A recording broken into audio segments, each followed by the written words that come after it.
ईची के साथ रात भर ट्रेनिंग करने की वजह से कफ इतनी ज्यादा थक जाती थी कि दिन के समय कभी कभी सो जाती थी और अचानक से उठकर बातें करने लगती थी। ये देखकर उन सभी की सीनियर सारा आती है और कफ को चाट कर उसकी सारी थकान और नींद मिटा देती है, क्योंकि सारा के पास अपने सिलाइवा की मदद से ये करने की मैजिकल पावर है। ये देखकर जैन भी सारा से अपने आप को चाटने को कहता है, लेकिन उसके अरमानों में पानी फिर जाता है। मतलब सारा उसकी बात नहीं मानती। कुछ समय बाद सभी लोग स्कूल में अपने अपने काम करने पर लग जाते हैं। जैसे वॉल्टर मैटी को हराने की प्रैक्टिस कर रहा होता है तो जैन अपने टाइम मैजिक की प्रैक्टिस में लगा होता है। जैन अपने मैजिक लेवल को बढ़ाने के बहुत ही करीब होता है, बस उसे कुछ प्रेरणा चाहिए जो उसे किसी सीनियर लड़की से मिल सकती है। लेकिन जब वो एक सीनियर लड़की के पास जाता है तो वो अपने पॉम दिखाने के बजाय उसे अपने लाइटनिंग मैजिक से करंट देने लगती है और कुछ नहीं। बेचारा जैन तब तक कफ ईची के साथ ट्रेनिंग कर रही होती है। पहले वो सिर्फ अपने आप पर भरोसा करती थी, लेकिन जब से उसने अपने सभी दोस्तों और प्यार पर भरोसा करना सीखा है वो पहले से कहीं ज्यादा शक्तिशाली हो गई है। इसी वजह से उसका फायर मैजिक भी बहुत ही ज्यादा स्ट्रांग हो गया है पहले से। सीन निको पर आता है जहां डेलिथ और कैटो से बताते हैं कि वो दोनों अब विच वर्ल्ड जा रहे हैं। डेलिथ को सैडे को मारने वाले प्लान से कोई समस्या नहीं है, लेकिन उसे किसी कारण से सैडे जिंदा चाहिए, ना कि मरी हुई। निको भी ज्यादा खून खराबा नहीं चाहता, इसलिए अब वो भी सैडे को मारने की योजना छोड़ देता है। कैटो और डेलिथ ये कहकर वहां से चले जाते हैं कि जब भी पास्ट में जाने का प्लान तैयार हो जाए तो उन्हें सूचित कर दिया जाए। लेकिन डेलिथ यहाँ से सीधा लाइब्रेरी जाती है निको की अनुमति लेकर, क्योंकि वहां डेलिथ को एक किताब मिली है जिसमें लिखा होता है कि एक विच कैसे ह्यूमन बन सकती है। डेलिथ ह्यूमन बनकर वॉल्टर से शादी करना चाहती है और कुछ नहीं, पर जब वो किताब में ह्यूमन बनने के अंतिम कदम देखती है तो काफी शर्मा जाती है, क्योंकि आखिरी कदम पर अपने ह्यूमन प्यार को किस करना लिखा होता है। तभी वॉल्टर डेलिथ को ढूंढते हुए वहां आता है, क्योंकि उसे भी पता चल गया था कि वो विच वर्ल्ड जाने वाली है, इसलिए वो डेलिथ से उसके जाने से पहले आखिरी बार मिलने आया है। वॉल्टर से बात करके जब डेलिथ विच वर्ल्ड पहुंचती है तो वो वहां सैरन को होश में आता देखकर बहुत ही हैरान हो जाती है, लेकिन वो सैरन को अब तक जो कुछ भी हुआ सब बताती है और फिर उसे ह्यूमन वर्ल्ड मैटी के मेंशन ले आती है। वहां जब रॉब सैरन को देखता है तो हैरान तो वो भी होता है, लेकिन कोई प्रतिक्रिया नहीं देता। सैरन को पहले लगा था कि डेलिथ असल में सैडे है, क्योंकि जब उसने डेलिथ को पिछली बार देखा था तो स्केलेटन मास्क में रहती थी हमेशा। कुछ देर बाद वो सभी मिलकर बातचीत करते हैं, जहां सैरन एलिस को देखने के लिए बहुत ही ज्यादा उत्साहित होती है, क्योंकि जब उसने एलिस को आखिरी बार देखा था तो वो बहुत छोटी बच्ची थी। फिर जब रॉब सैरन को बताने लगता है कि उसके नींद में सो जाने के बाद क्या क्या हुआ तो डेलिथ वहां से चली जाती है, क्योंकि इन बातों में उसकी जरा भी दिलचस्पी नहीं होती। सीन निको पर आता है जहां मैट्यू से बताता है कि मैजिक स्कूल में आने के बाद से जैन का मैजिक सुधर गया है, कब पहले से ज्यादा शक्तिशाली हो गई है ईची की मदद से, और सभी लोगों को कुछ ना कुछ लाभ हुआ है। निको यहाँ मैटी को बताता है कि उन्होंने सैडे को जान से मारने की योजना छोड़ दी है और बात करके उसे समझाने की योजना अपना ली है। सैडे को समझाने का काम किसी और का नहीं बल्कि मैटी का है। मैटी को मैजिक स्कूल में रहकर समझ आया है कि ह्यूमन, विच और विजार्ड एक साथ बड़े आराम से रह सकते हैं और इसलिए वो सैडे को भी अपना दोस्त बना सकता है। कुछ समय बाद सभी लोग स्कूल से ग्रेजुएट होते हैं, लेकिन यहाँ भी एलिस अपने पॉम दिखाकर मैटी को परेशान करने का मौका नहीं छोड़ती। फिर उन सभी के जाने का दिन भी आ जाता है और कफ की ईची के साथ बहुत अच्छी दोस्ती हो चुकी है। सीनियर क्लास की लड़की भी पास्ट में जाने वाली योजना में उन सभी का साथ देंगी। निको सभी को उस समय संपर्क करेगा जब पास्ट में जाने का पूरी योजना तैयार हो जाएगी। ये सब होने के बाद मैटी लोग फ्ली के साथ अपने घर जाने के लिए निकल पड़ते हैं। रास्ते में जब मैटी का मेंशन आता है तो फ्ली ओसे और एलिस को कैरेज से धक्का दे देता है, पर खुशकिस्मती से उन दोनों को कुछ नहीं होता। मेंशन में आकर वो दोनों देखते हैं कि रॉब बहुत अजीब व्यवहार कर रहा है और बातों बातों में वो बता देता है कि एलिस को एक सरप्राइज मिलने वाला है। किचन में आके जब एलिस अपनी माँ सैरन को देखती है तो बहुत ही ज्यादा खुश हो जाती है और हैरान भी होती है कि इतने साल सोने के बाद भी उसे अपनी बेटी पूरी तरह से याद है। उन दोनों के बीच बहुत बातें होती हैं, लेकिन मैटी ये सोच रहा होता है कि सैडे का ये कौन सा प्लान है जो उसने सैरन को इटर्नल स्लीप का श्राप नहीं दिया। थोड़ी देर बाद सभी लोग डिनर करते हैं और रॉब ने अभी तक सैरन को वो सब बता दिया होता है जो उसके जाने के बाद हुआ था।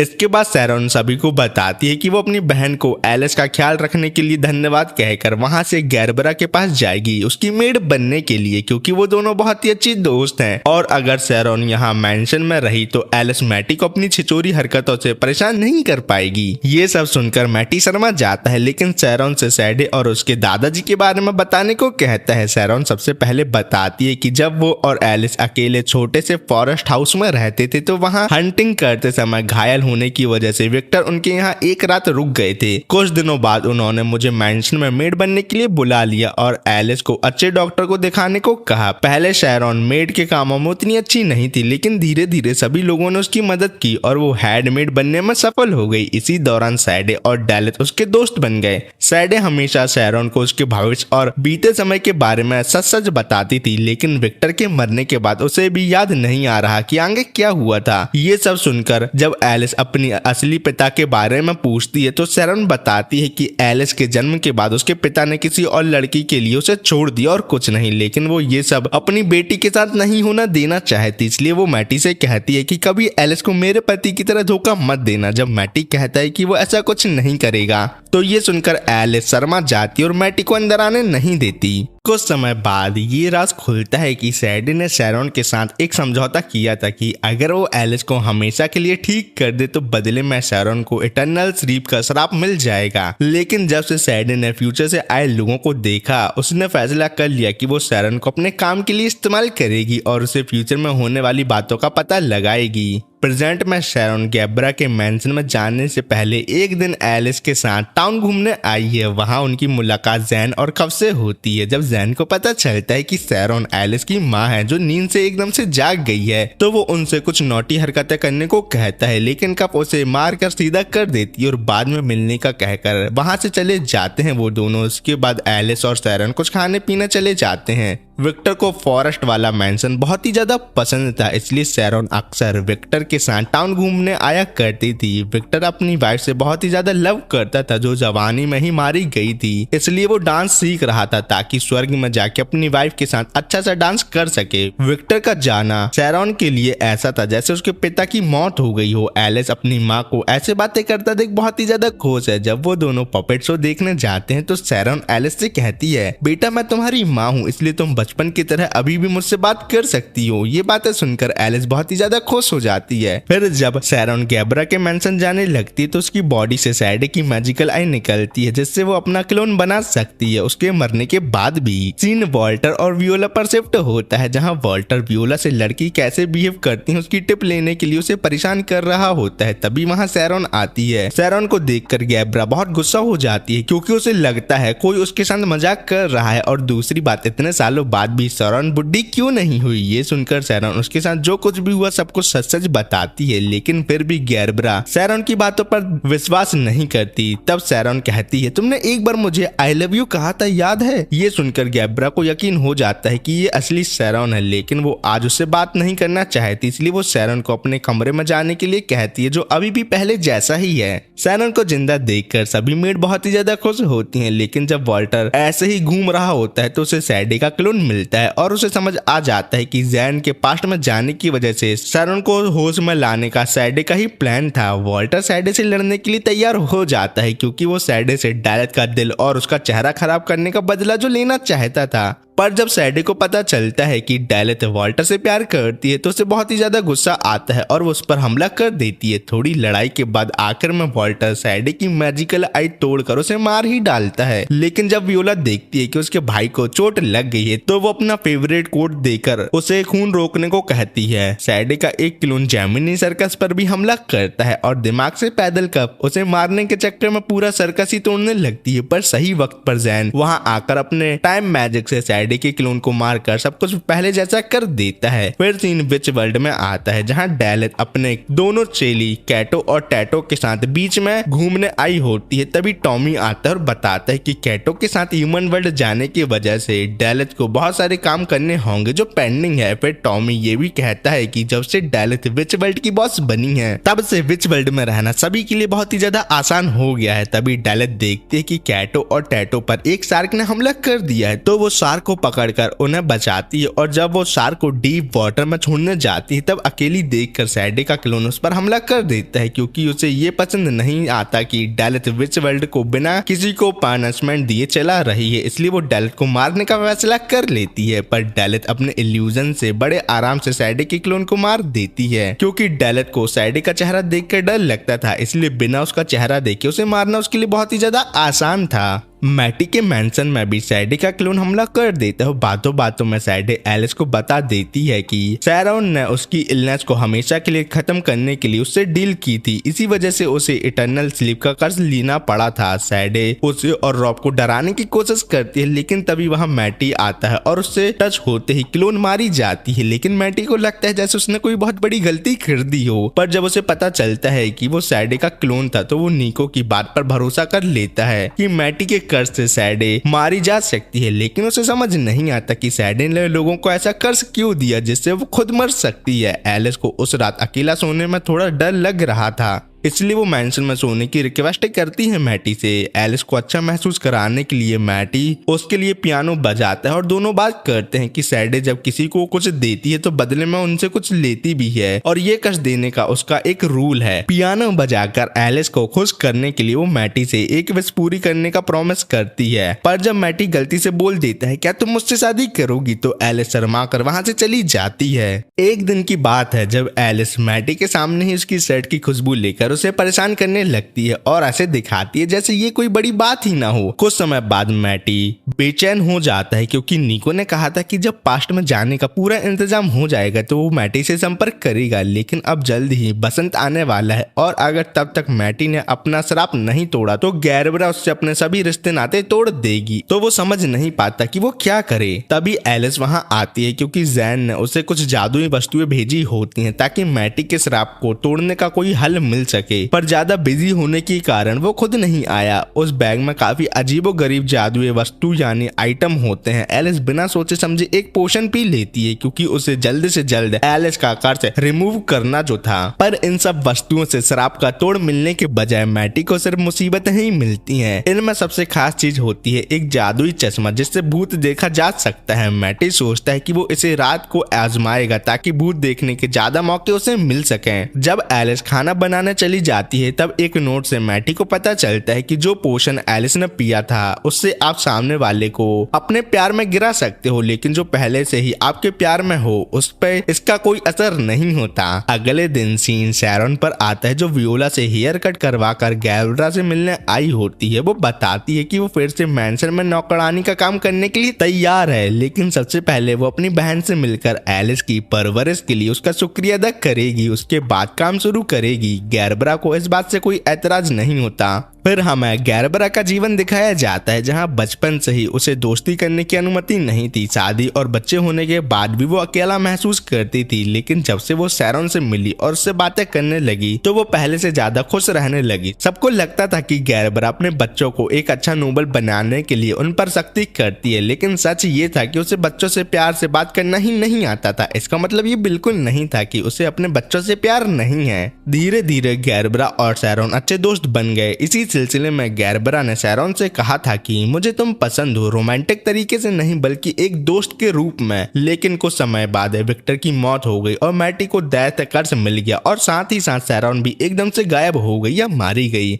इतने सारे हादसे एक साथ होने की वजह से गैरबरा बिखर गई और पहले से ज्यादा गुस्से में रहने लगी। वर्तमान में जब शैरॉन गैरबरा से पूछते क्या तुम अभी भी मुझसे दोस्ती वाला प्यार करती हो, तो गैरबरा सामने से कोई जवाब नहीं देती। सीन मैटी पर आता है जिससे ज्यादा भाग दौड़ करने की वजह से बुखार आ गया है, तो पहले एलिस हॉट ड्रेस पहनकर अपने पॉम दिखा के मैटी के अरमान जगाने की कोशिश करती है, लेकिन मैटी के कहने पर मेड यूनिफॉर्म पहनती है और अपने हाथों से उसे सूप पिलाती है ठीक करने के लिए। फिर मैटी को कपड़े बदलने का कहकर वहां से चली जाती है। मैटी सोचता है कि अगर उसके पास भी सैडी की तरह मन बढ़ने की शक्ति होती तो वो एलिस के दिल की बात जान सकता। फिर सोचता है कि सैडी एक अच्छे दिल की लड़की थी, पर शायद मन पढ़ने की वजह से उसे अपना सच्चा प्यार ढूंढने में समय लगा होगा और क्या पता उसे अपना सच्चा प्यार कभी मिला ही ना हो उसकी तरह। सीन डेलेथ पर आता है जो सैडी को जिंदा चाहती थी ताकि वो फिर से सैडी को विच वर्ल्ड का बॉस बना सके और खुद बुक की मदद से इंसान बनकर वॉल्टर के साथ शादी करके रह सके, पर अगर सैडे बॉस बनने के लिए तैयार ना हो तो वो खुद कैटो और टैटो को विच वर्ल्ड का बॉस बना के चली जाएगी। फिर वो उन्हें विच से इंसान बनने वाली किताब के बारे में बताती है और किस करने की टिप मांगती है। सीन यहाँ से बदलकर कफ और जैन पर आता है, जो सबको टाउन के पॉकेट मार से सावधान रहने के लिए कह रहे होते हैं। पर जब वो दोनों फीमेल वॉल्टर को देखते हैं तो उसकी खूबसूरती के वो दोनों ही दीवाने हो जाते हैं। टाउन में चलने के दौरान एक लड़का वॉल्टर का पर्स चुरा के भाग जाता है, इसलिए वॉल्टर उसके पीछे भागता है और रास्ते में जैन और कफ से भी चोर लड़के को पकड़ने के लिए रिक्वेस्ट करता है। थोड़ी मेहनत के बाद कफ चोर को पकड़ के उससे पर्स वापस ले लेती है। ये सब होने के बाद वॉल्टर जैन और कफ को बताता है कि उसे जैमिनी सर्कस देखने आना था, पर गैरबना ने उसे सर्कस जाने की परमिशन नहीं दी। तब वियोला ने उसे आइडिया दिया कि वो मेकअप करके लड़की बन के जाए और सुबह होने से पहले वापस आ जाए तो किसी को कोई प्रॉब्लम ही नहीं होगी। अगली सुबह वियोला मैटी के पास आती है और बताती है कि वॉल्टर सुबह घर आया था। उस चोर को पुलिस के हवाले करने पर वो लेट जो हो गया था, लेकिन जब माँ को इस बारे में पता चला तो उन्होंने वॉल्टर को ज्यादा नहीं डांटा क्योंकि उसने चोर को पकड़ के टाउन की रक्षा जो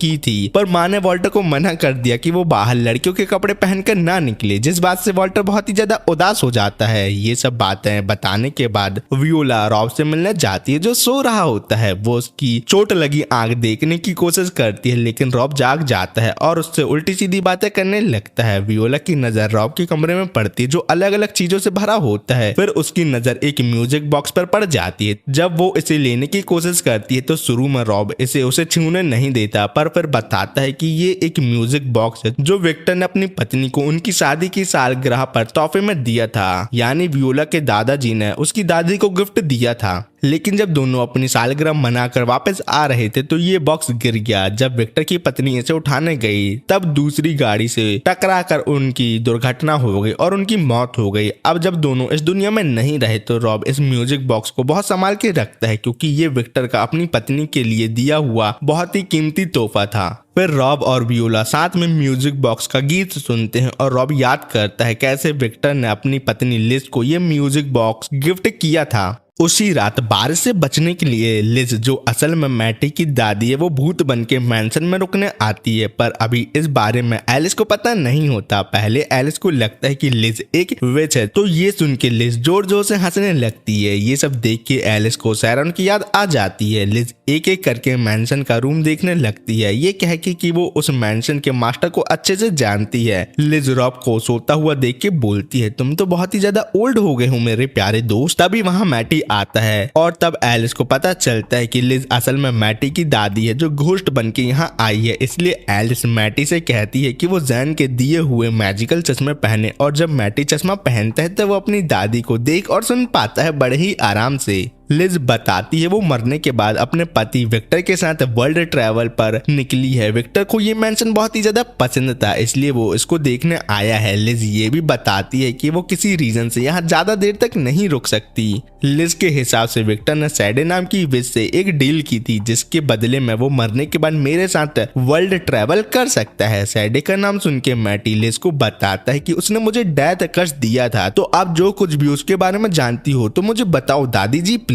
पर लिज को सैडे के बारे में कुछ पता नहीं था। तभी वहाँ विक्टर आ जाता है। विक्टर को देखकर लिज उसे बताती है कि सैडे ने मैटी को डेथ कर्स दे दिया है, इसी वजह से मैटी जिस चीज को छूता है वो मारी जाती है। विक्टर लिज की बकबक सुन के बहुत परेशान हो जाता है, इसलिए वो उसे तब तक हंसाता है जब तक वो थक कर चूर नहीं हो जाती। फिर विक्टर मैटी से कहता है कि मुझे ये नहीं पता था कि जब तुम मुझसे मिलने आए थे तो तुम लोग फ्यूचर से थे। मैटी बताता है कि सैडे अब मर चुकी है, उसने मुझे सैरन और एक जादूगर को कर्ज दिया था, इसी वजह से उस जादूगर ने उसे मार दिया। सीन यहाँ से पास्ट में चला जाता है। जब लिज की मौत हुई थी विक्टर ने अपने आप को लिज की मौत का जिम्मेदार माना था और अपने बच्चे और सभी लोगों से दूर हो गया था। तभी एक दिन सैडे उसके पास आती है। आमतौर पर सैडे को देखकर लोग घबरा जाते थे, लेकिन विक्टर नहीं घबराता क्योंकि उसका विश्वास भगवान पर अटूट था। सैडे विक्टर का कॉन्फिडेंस देखकर उससे प्रभावित होती है और वो उसकी एक इच्छा पूरा करने का वादा करती है।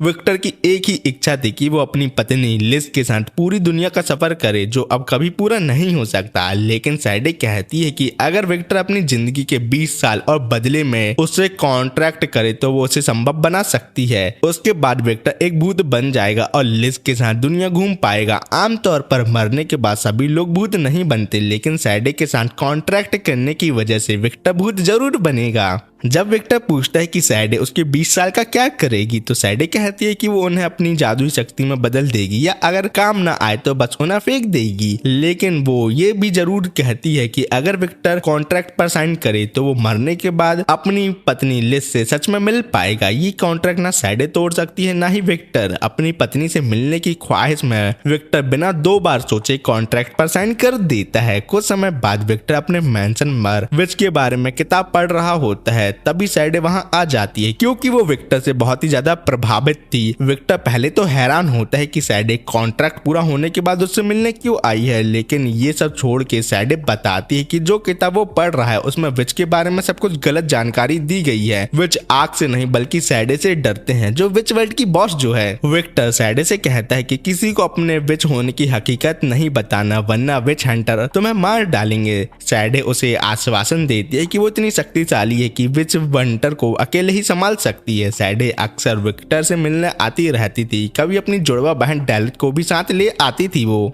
एक दिन विक्टर सैडे से कहता है कि जैसे वो अपनी पत्नी लिज से प्यार करता है, वैसे ही सैडे के पास भी कोई होना चाहिए जिससे वो प्यार करे। सैडे जवाब में कहती है कि वो सिर्फ अपने आप से प्यार करती है और किसी से नहीं। विक्टर को सैडे से पहली मुलाकात में ही मालूम चल गया था कि सैडे माइंड रीड कर सकती है, क्योंकि उसने बिना उसके बोले उसकी पत्नी लिज का नाम सच बताया था। ये सुन के सैडे इस बात को अभी तक सीक्रेट रखने के लिए विक्टर को थैंक यू बोल के वहां से चली जाती है। इसी तरह समय के साथ विक्टर बूढ़ा होता जाता है और उसके पोता पोती भी हो जाते हैं। तभी उसकी जिंदगी में सैरॉन आती है। जब विक्टर ने देखा कि सैरॉन की एक छोटी बेटी है जो अक्सर बीमार रहती है, तो उसे सैरॉन पर दया आती है और इसलिए उसने उसे अपने मैंशन पर नौकरानी के तौर पर रख लिया। ये देखकर सैडे को थोड़ी जलन होती है और वो विक्टर से पूछती है क्या सैरॉन उसकी पत्नी लिज की तरह है। विक्टर बोलता है हाँ, लेकिन विक्टर ये भी बोलता है कि सैरॉन उसकी एक अच्छी दोस्त है और कुछ नहीं। और सैडे इस बात को मान लेती है, कहकर कि जब तक विक्टर किसी और का नहीं होता उसे किसी बात से कोई शिकायत नहीं है। हालांकि विक्टर इस बात का असली मतलब तब नहीं समझ पाता। अब विक्टर अपना ज्यादातर समय सैरॉन के साथ बिताता है, उसके साथ डांस करता है, घूमता है और अलग अलग काम करता है। ये देखकर सैडे के दिल में अकेलापन और जलन बढ़ने लगती है। एक दिन सैडे फैसला करती है कि वो सैरॉन से दोस्ती करेगी, और क्योंकि सैरॉन बहुत ही खुश मिजाज व्यक्ति थी, उसे सैडे के इरादे पर कोई शक नहीं होता। दिन बीतते जाते हैं और विक्टर की मौत का समय पास आ जाता है। जब विक्टर मरने वाला होता है तो सैडे उसके पास आती है ताकि वो अपने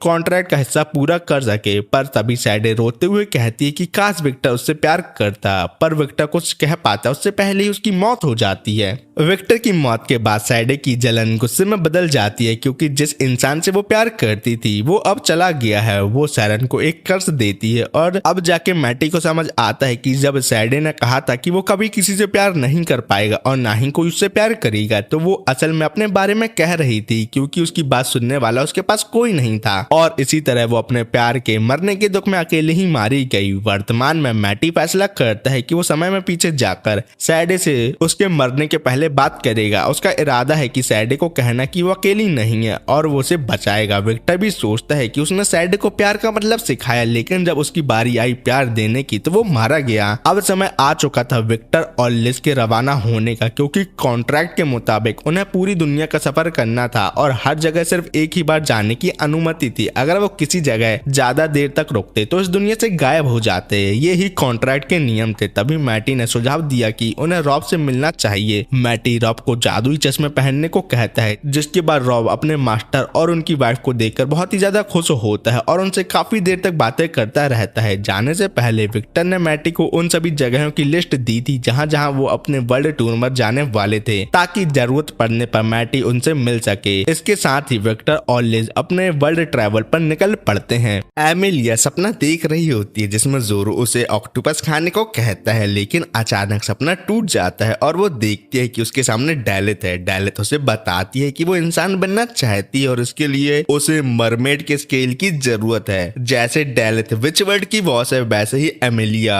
ओशियन वर्ल्ड की बॉस है। इसलिए एमिलिया डेलिथ को लेके आती है एटलांटिस, जहाँ बहुत सी मरमेड रहती हैं। जैसे ही मरमेड देखते हैं कि एमिलिया सैडे को साथ लाई है तो वो डर के मारे अपने घरों से बाहर ही नहीं निकलती। लेकिन जब एमिलिया सबको बताती है कि सैडे मर चुकी है और ये उसकी छोटी बहन डेलिथ है तो सभी बाहर आ जाते हैं। डेलिथ सोचती है कि उसे अपने व्हाइट नन वाले कपड़े चेंज करने होंगे जो उसके फादर ने उसे गिफ्ट किए थे, नहीं तो सभी उसको सैडे समझ के डरते रहेंगे। तभी एक मरमेड आती है और बताती है कि यहाँ एक टूर्नामेंट चल रहा है जिसमें जो जीतेगा उसे मरमेड स्केल इनाम में मिलेंगे। एमिलिया डेलिथ के साथ टूर्नामेंट में हिस्सा लेती है जिसमें हाथ से पंजा लड़ाने का मुकाबला होता है। डेलिथ अपने उस हाथ से पंजा लड़ाने से मना कर देती है जिसे वॉल्टर ने छुआ था। दूसरा कारण ये था कि वो सभी मरमेड के सामने उनकी बॉस एमिलिया को हराना नहीं चाहती, इसलिए उन दोनों के बीच उल्टा मुकाबला शुरू हो जाता है कि कौन हारेगा। आखिरकार एमिलिया डेलिथ को विनर बना देती है और उसे मरमेड स्किल मिल जाते हैं।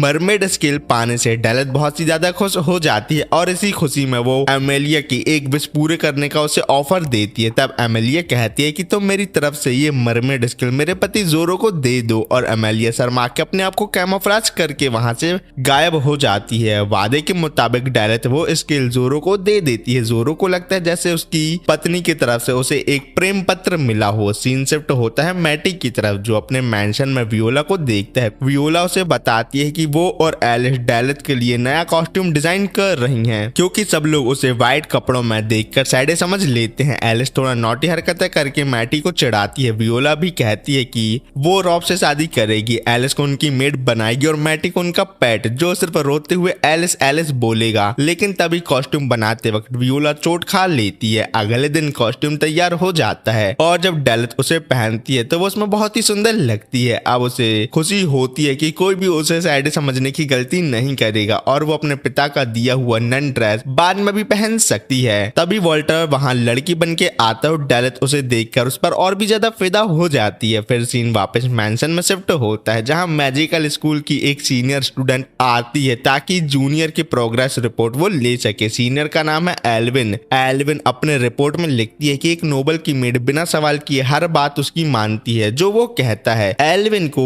रोमांटिक नॉवल पढ़ना और लिखना बहुत ही ज्यादा पसंद है। फिर एल्विन ये भी बताती है कि निको और इची सेंसे फॉरेस्ट में ट्रेनिंग कर रहे हैं क्योंकि उनकी ट्रेनिंग स्कूल को नुकसान पहुंचा सकती है, इसलिए वो अब फिली सेंसे के साथ पढ़ रहे हैं। मैटी पूछता है कि वो सभी सीनियर लड़कियां फिली सेंसे की इतनी पूजा क्यों करती हैं तो एल्विन जवाब देती है कि फिली सेंसे बहुत ही ज्यादा शक्तिशाली हैं। एल्विन बताती है कि फिली सेंसे पहले सैडे के लिए काम करते थे लेकिन सैडे की हार के बाद मास्टर निको ने उन्हें कहा कि अपनी जिंदगी खुद के लिए जिया करो, तब से वो स्कूल और हमारे लिए काम कर रहे हैं। जब मैटी पूछता है कि डेलिथ ने उन्हें पहचाना क्यों नहीं जब वो सैडे के लिए काम करते थे तो एल्विन बताती है कि उन्होंने अपने आप की हर चीज बदल ली है, यहाँ तक कि अपना मैजिक भी, ताकि उन्हें कोई पहचान ना सके। लेकिन उन्होंने कभी ये नहीं छुपाया कि वो सैडे के लिए काम करते थे, इसलिए मुझे भी तुम्हें ये बताने में कोई दिक्कत नहीं है। और वो पास्ट में जाके सैडे से लड़ने के लिए भी तैयार हैं क्योंकि वो अपने पार्ट से आगे बढ़ना जो चाहते हैं। एल्विन का मैजिक ये है कि वो किसी भी चीज को काट के उसके अंदर घुस सकती है। जब मैटी पूछता है क्या वो सैडे के अंदर जा सकती है तो एल्विन कहती है हाँ, अगर वो मेरे पास हो तो मैं उसके अंदर जा सकती हूँ। और फिर एलिस के शरीर के अंदर जाके मैटी को परेशान करने लगती है।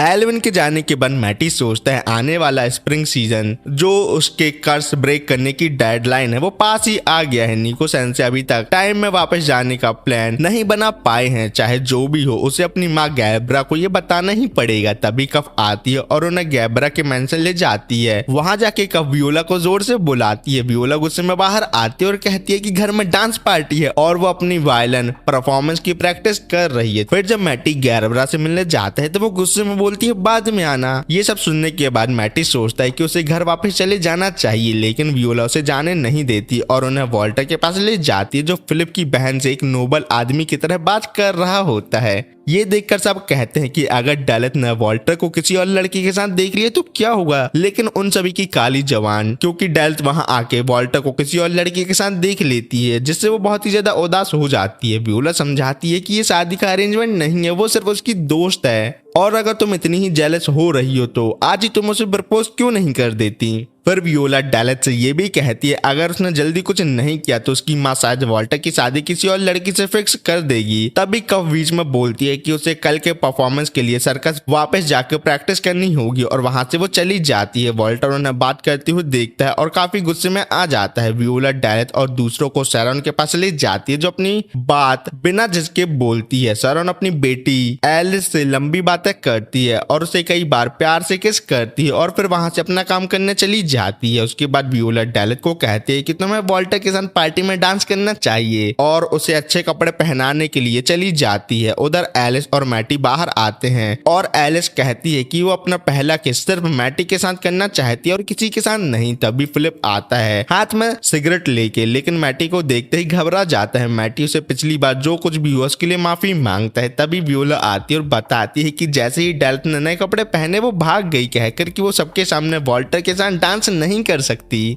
अब उनका काम है डेलेथ को ढूंढना। वियोला के पास एक आइडिया जिससे मैटी बिना किसी को टच किए डेलेथ को ढूंढ सके और साथ ही वियोला की परफॉर्मेंस भी सुन सके। सीन शिफ्ट होता है डेलेथ पर, जो मैंसन की छत पर अकेली बैठी होती है। नीचे फिलिप की बहन वॉल्टर से पूछती है क्या वो उसके साथ डांस करेगा, लेकिन वॉल्टर सीधा मना कर देता है। ये सुनकर फिलिप की बहन समझ जाती कि वॉल्टर के दिल में कोई और लड़की है, वो नहीं। अगले सीन में हम देखते हैं कि गैरबरा सबको पार्टी में एक मुस्कान के साथ वेलकम करती है, क्योंकि कल रात उसने शैरॉन के साथ मिलकर स्माइल करने की प्रैक्टिस जो की थी। वियोला मैटी को वॉरियर आर्मर पहनाती है ताकि अगर कोई उसे टच करे तो उसके डेथ कर्स की वजह से वो मारा ना जाए। एलिस ये देखते ही मैटी से चिपक जाती है। फिर हम देखते हैं कि वियोला अपने वायलेंट परफॉर्मेंस को सबके सामने दिखाने के लिए काफी नर्वस होती है। तभी वॉल्टर भी पार्टी में आता है और सबका पार्टी में स्वागत करता है। मैटी वॉल्टर से पूछता है क्या उसने डेलेथ को देखा, क्योंकि उसके साथ डांस करने की बात सुनते ही वो गायब हो गई। ये सुनकर वॉल्टर मैटी को अपनी गर्लफ्रेंड का नाम लेने के लिए बहुत ही ज्यादा गुस्सा होता है, लेकिन फिर वॉल्टर अपनी माँ के पास जाकर कहता है कि उसका एक दोस्त मिसिंग है और वो उसे ढूंढने जा रहा है। शैरॉन ये सुन के खुश हो जाती है कि वॉल्टर को आखिरकार कोई लड़की मिल ही गई, लेकिन गैरबरा को इस बात से कोई मतलब नहीं होता। उसका मानना है उसे कोई भी लड़की चलेगी, बस वो उनके स्टेटस जितनी होनी चाहिए। अब वियोला की परफॉर्मेंस का नंबर आता है, लेकिन इतने सारे लोगों के सामने वायलिन बजाने का डर उस पर हावी हो जाता है और वो कुछ नहीं बजा पाती। तब वॉरियर आर्मर पहने हुए मैटी पियानो बजाना शुरू कर देता है। मैटी को वॉरियर आर्मर पहनने की वजह से समझ नहीं आ रहा होता कि वो कैसा पियानो बजा रहा है। ये सुन के एलिस उसे बताती है कि उसके गीत की धुन में गेस्ट मोहित होकर नाच रहे हैं और वियोला भी बिना डरे बहुत अच्छा पियानो बजा रही है। मैटी को इतना अच्छा बजाता देख गैरबरा बहुत खुश हो जाती है और उसके बिखरे हुए बाल वैसे ही सुधारना चाहती है जैसे बचपन में करती थी, पर उसके डेथ कर्ज के कारण ऐसा करना भी नामुमकिन होता है। शैरॉन ये कहकर तारीफ करती कि मास्टर मैटी का पियानो बजाने का हुनर बचपन के मुकाबले काफी ज्यादा बढ़ गया है। सीन फिलिप्स की तरफ शिफ्ट होता है, जो सोचता है कि मैटी को उससे माफी मांगने की जरूरत नहीं थी, बल्कि उसे मैटी से माफी मांगनी चाहिए थी, क्योंकि उसने मैटी को मास्टर कहा था।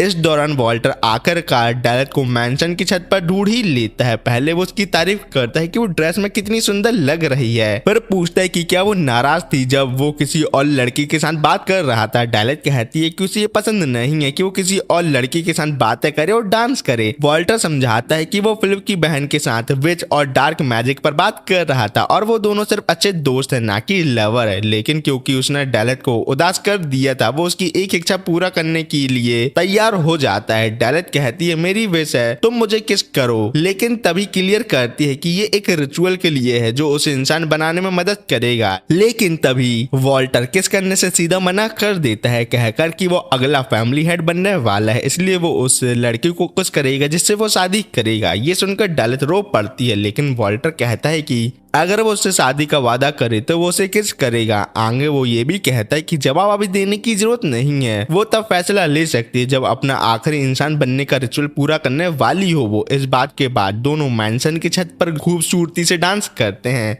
वॉल्टर और डेलिथ मैंशन में आते हैं ताकि सबके साथ डांस कर सके। डेलिथ इतने सारे लोगों के सामने डांस करते हुए बहुत ज्यादा शर्मा रही होती है, तो वॉल्टर उससे कहता है कि वो सिर्फ उस पर ध्यान दे, किसी और पर नहीं। डांस करते वक्त वॉल्टर अपनी माँ गैरब्रा की तरफ इशारा करके कहता है कि आज वो उसे उसकी माँ से मुलाकात करवाएगा। ये सुनकर डेलिथ बहुत ही ज्यादा घबरा जाती है, तो वॉल्टर ये प्लान यहाँ ही छोड़ने का फैसला करता है। डेलिथ और भी उदास हो जाती है ये सोच कर कि अगर गैरब्रा को वो पसंद नहीं आई तो क्या होगा। साथ ही उसे इतने सारे लोगों के सामने डांस करने का डर भी लगा रहता है। तब वॉल्टर उसे अपना इल्यूजन स्पेल इस्तेमाल करने का आइडिया देता है, जिससे वो दोनों एक अलग दुनिया में चले जाएंगे जहां सिर्फ वो दोनों ही होंगे। डेलिथ मान जाती है और स्पेल कास्ट करती है। वो दोनों एक नई जगह पर पहुंच जाते हैं जहां वो खूबसूरती से फिर से डांस करते हैं। पार्टी के बाद ये दोनों प्यार भरी बातें करते हुए अकेले होते हैं। तभी निको आता है जो पहले मैटी के मेंशन गया था, लेकिन वहां उसे रॉब से पता चला कि मैटी यहां अपनी माँ से मिलने आया है। निको बताता है कि अगले हफ्ते वो सैडे से मिलने पास्ट में जाने वाले हैं और निको पूरे प्लान की डिटेल उसी दिन सभी को एक साथ बताएगा। सीन शिफ्ट होता है गैरब्रा की तरफ, जो कई दिनों से डांस पार्टी की तैयारी करते हुए थक चुकी है।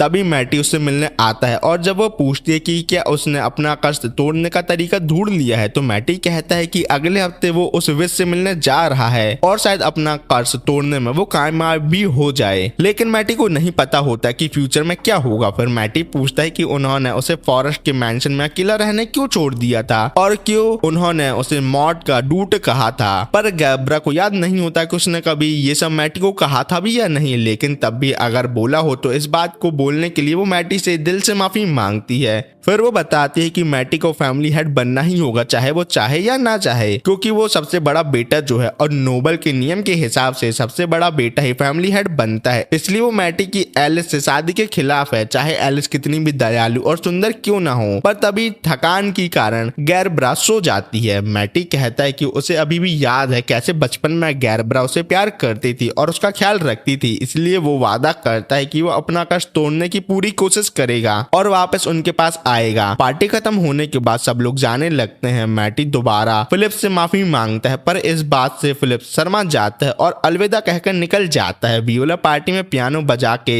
मैटी की उसकी हेल्प करने के लिए उसे थैंक यू बोल के वहां से मैटी पर ही गुस्सा करती हुई निकल जाती है। घर वापस लौटते समय एलिस मजाक में कहती है अगर मैटी सैडे के ज्यादा करीब आ गया तो उसका दिल टूट जाएगा। फिर वो ये भी बताती है कि उसकी माँ को इटर्नल स्लीप कर से कोई प्रॉब्लम नहीं थी, क्योंकि सैडे ने वादा किया था कि वो एलिस की बीमारी हमेशा के लिए ठीक कर देगी। पर सैरोन इस बात से ज्यादा उदास होती है क्योंकि उसके सो जाने के बाद सैडे के पास बात करने के लिए कोई नहीं था। मैटी सोचता है कि अभी एक हफ्ता बचा है पास्ट में जाने से पहले, लेकिन अगर पास्ट में जाने के बाद सब कुछ बदल गया तो यहाँ उसका जो इतना अच्छा जीवन है सब बर्बाद हो जाएगा। पर कर्ज तोड़ना और एलिस से शादी करने के लिए उसे पास्ट में जाकर अपना कर्ज खत्म करना ही पड़ेगा। मैटी को उदास देखकर एलिस उसे खुश करने के लिए उसके बहुत ज्यादा करीब आ जाती है। ये सब देख सुन के मैटी डिसाइड करता है कि उसके पास एक हफ्ता है जिसमें वो सबके साथ हंसी खुशी से जीना चाहता है। और यहाँ ही मैं ये पार्ट खत्म करता हूँ। सीन शिफ्ट होता है कफ और जैन की तरफ। जैन कहता है कि सैडे हमारे दिमाग पढ़ सकती है, इसलिए हमें फाइट के दौरान बात करने के लिए सिर्फ हैंड साइन का यूज करना चाहिए। दोनों कई तरह के हैंड साइन का इस्तेमाल करते हैं। जैन कुछ आंसर सही देता है और कुछ गलत, लेकिन जब दोनों थोड़ी देर वॉक के लिए बाहर निकलते हैं तो शहर में उनकी मुलाकात निको, इची और फिली से होती है जो उनसे मिलने ही आए होते हैं। निको जैन से पूछता है क्या सर्कस में आने के बाद से वो टाइम मैजिक की प्रैक्टिस कर रहा है, वैसे ही जैसे स्कूल में वो हर रोज करा करता था। जैन चुपचाप रहता है पर कब बता देती है कि जैन हर दिन बहुत मेहनत करता है सर्कस पर और टाइम निकाल के टाइम मैजिक की भी बहुत ही जोरदार प्रैक्टिस करता है। जैन निको से पूछता है कि जिन लोगों के साथ मिलकर निको ने पिछली बार सैडे को मारा था उन्हें इस बार भी हेल्प करने के लिए वो वापस क्यों नहीं बुला लेता।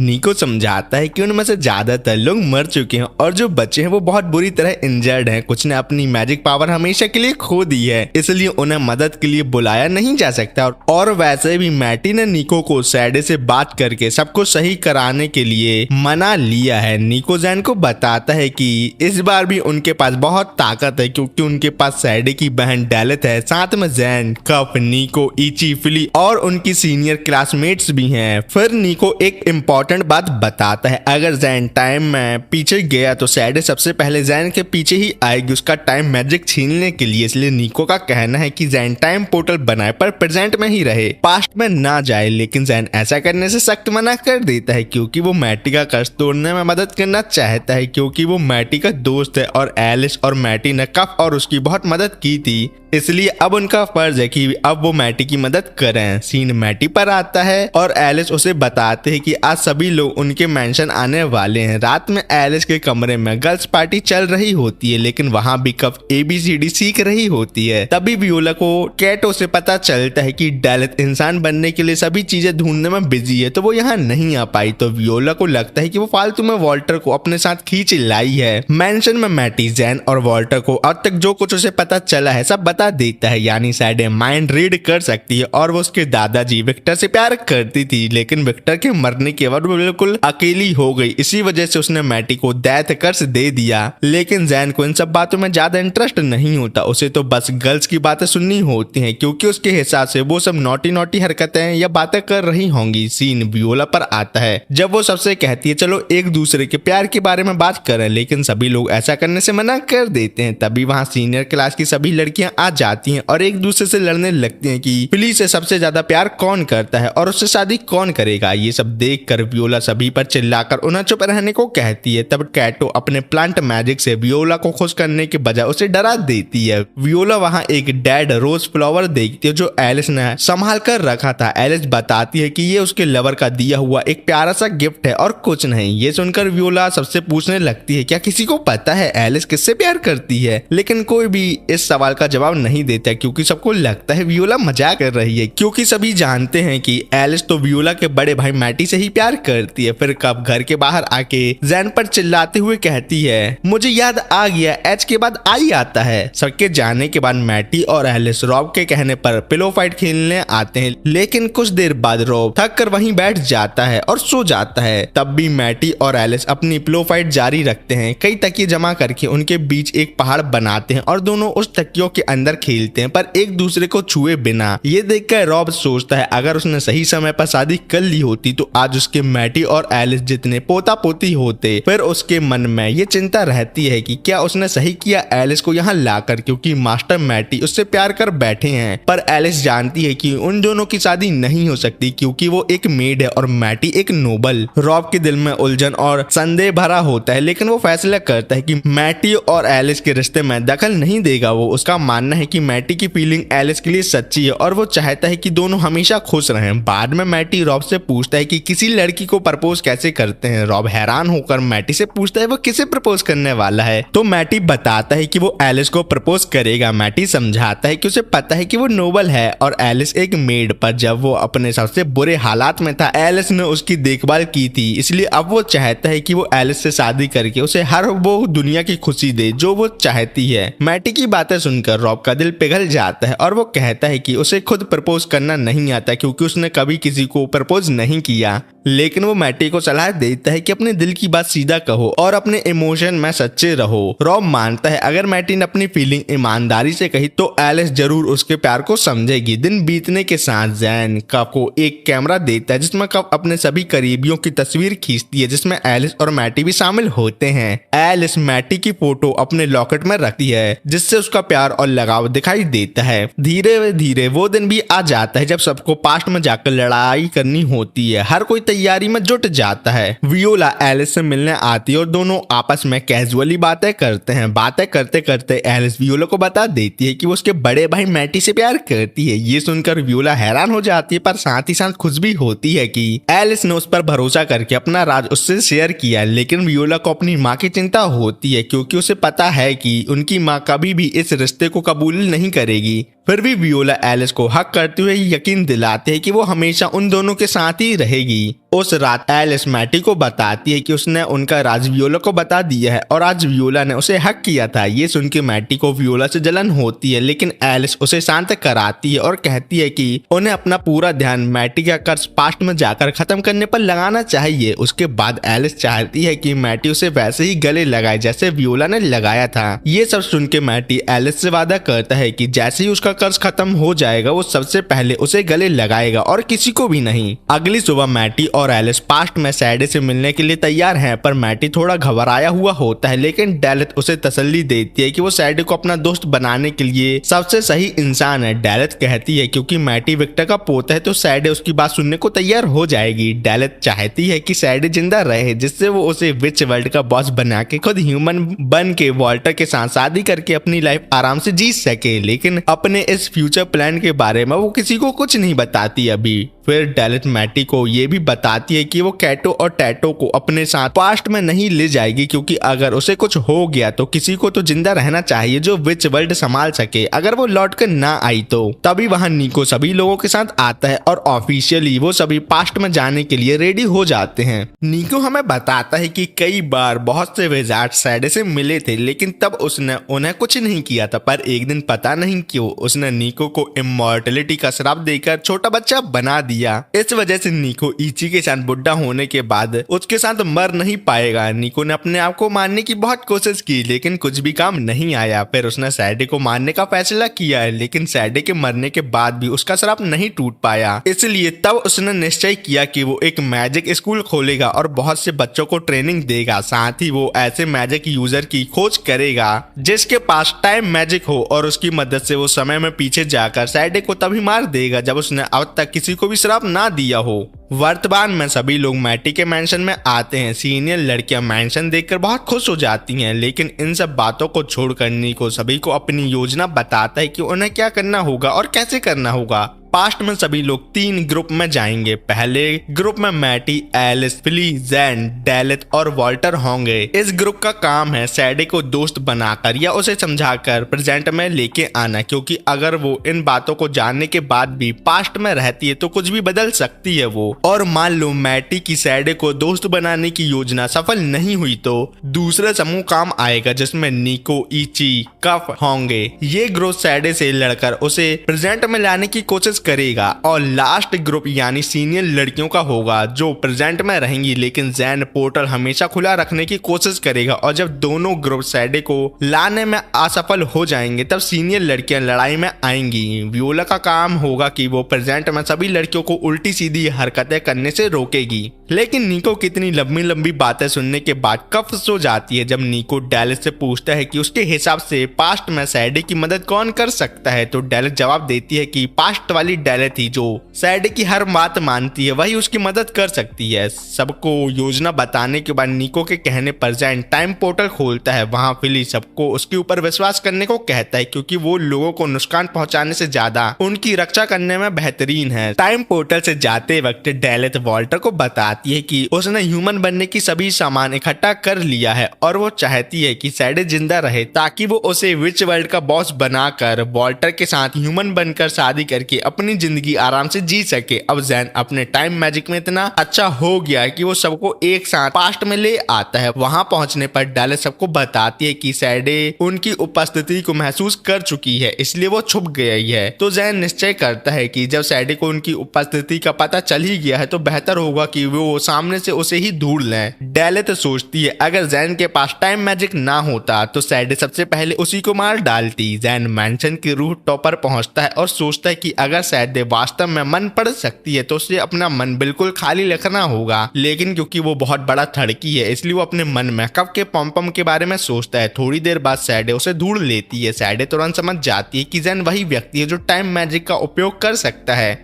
और इसी वजह से उसे उसकी जरूरत है। जैन उससे कहता है कि वो यहाँ इसलिए आया है क्योंकि सैडी उसके करीबी लोगों को कुछ टाइम बाद कर्ज देने वाली है और वो चाहता है कि सैडी को पास्ट से भविष्य में ले जाए ताकि वो मैटी और निको का कर्ज समाप्त कर सके। अपने मन में वो सोचता है सैडी को जल्द ही विजार्ड मार देंगे क्योंकि उसने निको को अमर होने का श्राप जो दे दिया था। लेकिन सैडी इन बातों की परवाह नहीं करती और जैन को एक कॉन्ट्रैक्ट देती है कि वो उसका टाइम मैजिक ले लेगी और बदले में उसकी एक इच्छा पूरा करने का वादा करेगी। लेकिन जैन इस ऑफर को लात मार के रिजेक्ट कर देता है। तभी वहां डेलिथ आती है और सैडी से कहती है वो भी चाहती है कि सैडी उसके करीबी लोगों का कर्ज भविष्य में आके तोड़ दे ताकि वो वॉल्टर से ह्यूमन बनकर शादी कर सके और शांति से अपना जीवन बिता सके और सैडी विच वर्ल्ड पर राज कर सकती है, उससे उसे कोई लेना देना नहीं होगा।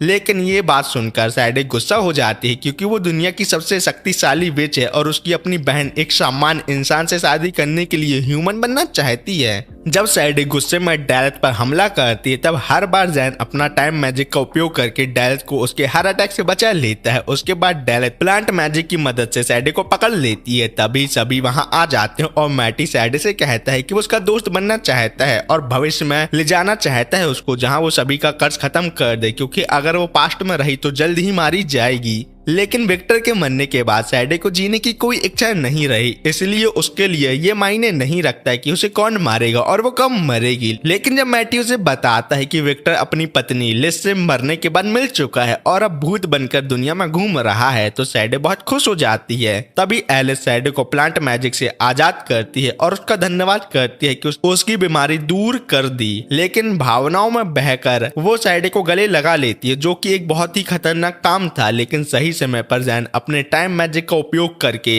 उसे सैडी से दूर कर देता है। ये सब देखकर सैडी की इच्छा जैन की मैजिक पाने की और बढ़ जाती है। उसे टाइम मैजिक इसलिए चाहिए जिससे वो पास्ट में जाके विक्टर से एक बार फिर मिल सके, पर जैन वहां से भाग जाता है और सैडी उसके पीछे दौड़ती है। लेकिन जाने से पहले वो एक पेड़ से पास्ट वाली डेलेथ को निकालती है और उसे कहती है कि वो सभी को यहाँ से भगा दे। पास्ट वाली डेलेथ समझ नहीं पाती कि यहाँ क्या हो रहा है, लेकिन वो अपनी बड़ी बहन की आज्ञा का उल्लंघन नहीं कर सकती, इसलिए वो सब पर हमला कर देती है। फिलिप पास्ट वाली डेलेथ का हमला रोक देता है। ये देखकर पास्ट वाली डेलेथ सोचती है अगर शारीरिक अटैक से ये लोग नहीं हार रहे तो अब वो उन पर इल्यूजन अटैक करेगी और सबको यहाँ से भगा देगी। प्रेजेंट वाली डेलेथ पास्ट वाली डेलेथ के इल्यूजन से सबको एक साथ नहीं बचा पाती, लेकिन तभी वॉल्टर आगे आता है। वो कहता है कि वो डेलेथ से लड़ नहीं सकता पर इल्यूजन के बारे में कुछ जरूर कर सकता है। वॉल्टर कहता है कि डेलेथ को सबको इल्यूजन में डालने की जरूरत नहीं है, सिर्फ उस पर इल्यूजन अटैक करे। अगर वो इल्यूजन झेल गया तो डेलेथ को यहाँ से जाना होगा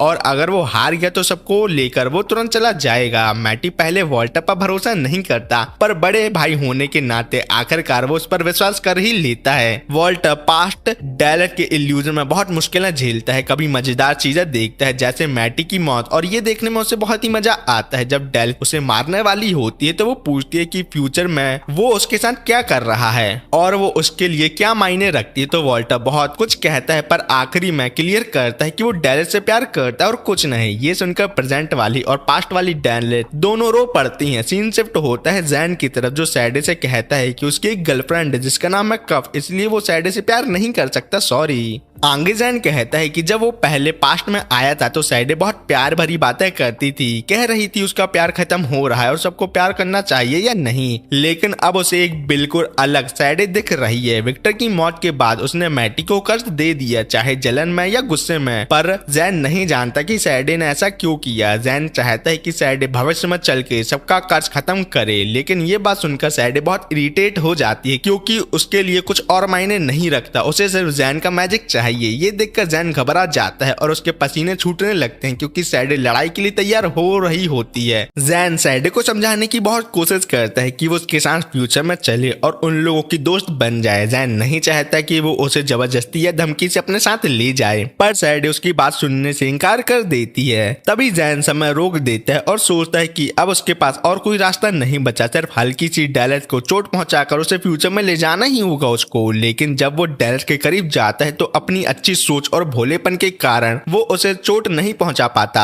जैसे ही समय दोबारा चलने लगता है सैडी समझ जाती है कि जैन ने वक्त रोका था, पर ये नहीं समझ पाती कि उसने उस मौके पर उस पर हमला क्यों नहीं किया, क्योंकि सैडी को लगता है कि अगर जैन हमला करता भी तो उसका हमला उस पर ज्यादा असर नहीं करता क्योंकि वो दुनिया की सबसे पावरफुल विच जो है। अब दोनों के बीच लड़ाई शुरू हो जाती है। सीन वॉल्टर की तरफ आता है जो पास्ट वाली डेलेथ से अपने दिल की बात करता है। वो उसे बहुत प्यार भरे और मीठी बातें बोलता है जिससे डेलेथ शर्मा जाती है। जब वॉल्टर को असली दुनिया में होश आता है तो वो डेलेथ से कहता है कि वो उसके इल्यूजन में रहकर इतना थक गया है कि अब हिल भी नहीं सकता। पास्ट वाली डेलेथ फ्यूचर वाली डेलेथ को बिना मास्क के पूरी आत्मविश्वास और आजादी के साथ देखकर बहुत खुश होती है। मैटी का ग्रुप पास्ट वाली डेलेथ से कहता है वो लोग सैडी को बचाने आए हैं क्योंकि अगर वो ऐसी ही चलती रही तो फ्यूचर में उसे जादूगर का एक ग्रुप मार डालेगा। पास्ट वाली डेलेथ जानती है कि सैडी ये कठोर कमजोर है, बुरी है, पर वो उसकी इकलौती फैमिली है, इसलिए वो सैडे को किसी भी हालत में मरने नहीं देना चाहती। तब सैडे ये राज खोलती है कि वो सिर्फ विक्टर और उसकी अपनी छोटी बहन डैलिस से क्लोज है और उन्हें सब कुछ बताती है और किसी को नहीं। पास्ट वाली डैलिस सैडे से लड़ने से इनकार कर देती है, पर अपने वादे के अनुसार वहां से चले जाने का फैसला लेती है। लेकिन जैसे ही सैडे को पता चलता है डैलिस भी उसे धोखा देकर जा रही है तो उसका गुस्सा बेहद बढ़ जाता है। ये देखकर जैन अपने टाइम मैजिक से उसे रोकने की कोशिश करता है, लेकिन सैडे के प्रचंड क्रोध के सामने उसका टाइम मैजिक टूट जाता है क्योंकि सैडे की मैजिक कैपेसिटी जैन से कहीं ज्यादा होती है। इसलिए फ्यूचर वाली डैलिस फैसला करती है कि वो वॉल्टर को सेफ रहने के लिए फ्यूचर ले जाएगी और निको और इची के साथ बाद में सैडे के साथ फाइट करने आएगी। जैसे ही वो दोनों चले जाते हैं, एलिस, मैटी और फिली जैन की मदद करने की कोशिश करने जाते हैं, लेकिन वहां जाकर उनके सामने जो दिखाई देता है वो एक भयानक दृश्य होता है। सैडे जो क्रोध में एक दरिंदा बन चुकी होती है, जैन को हरा चुकी होती है,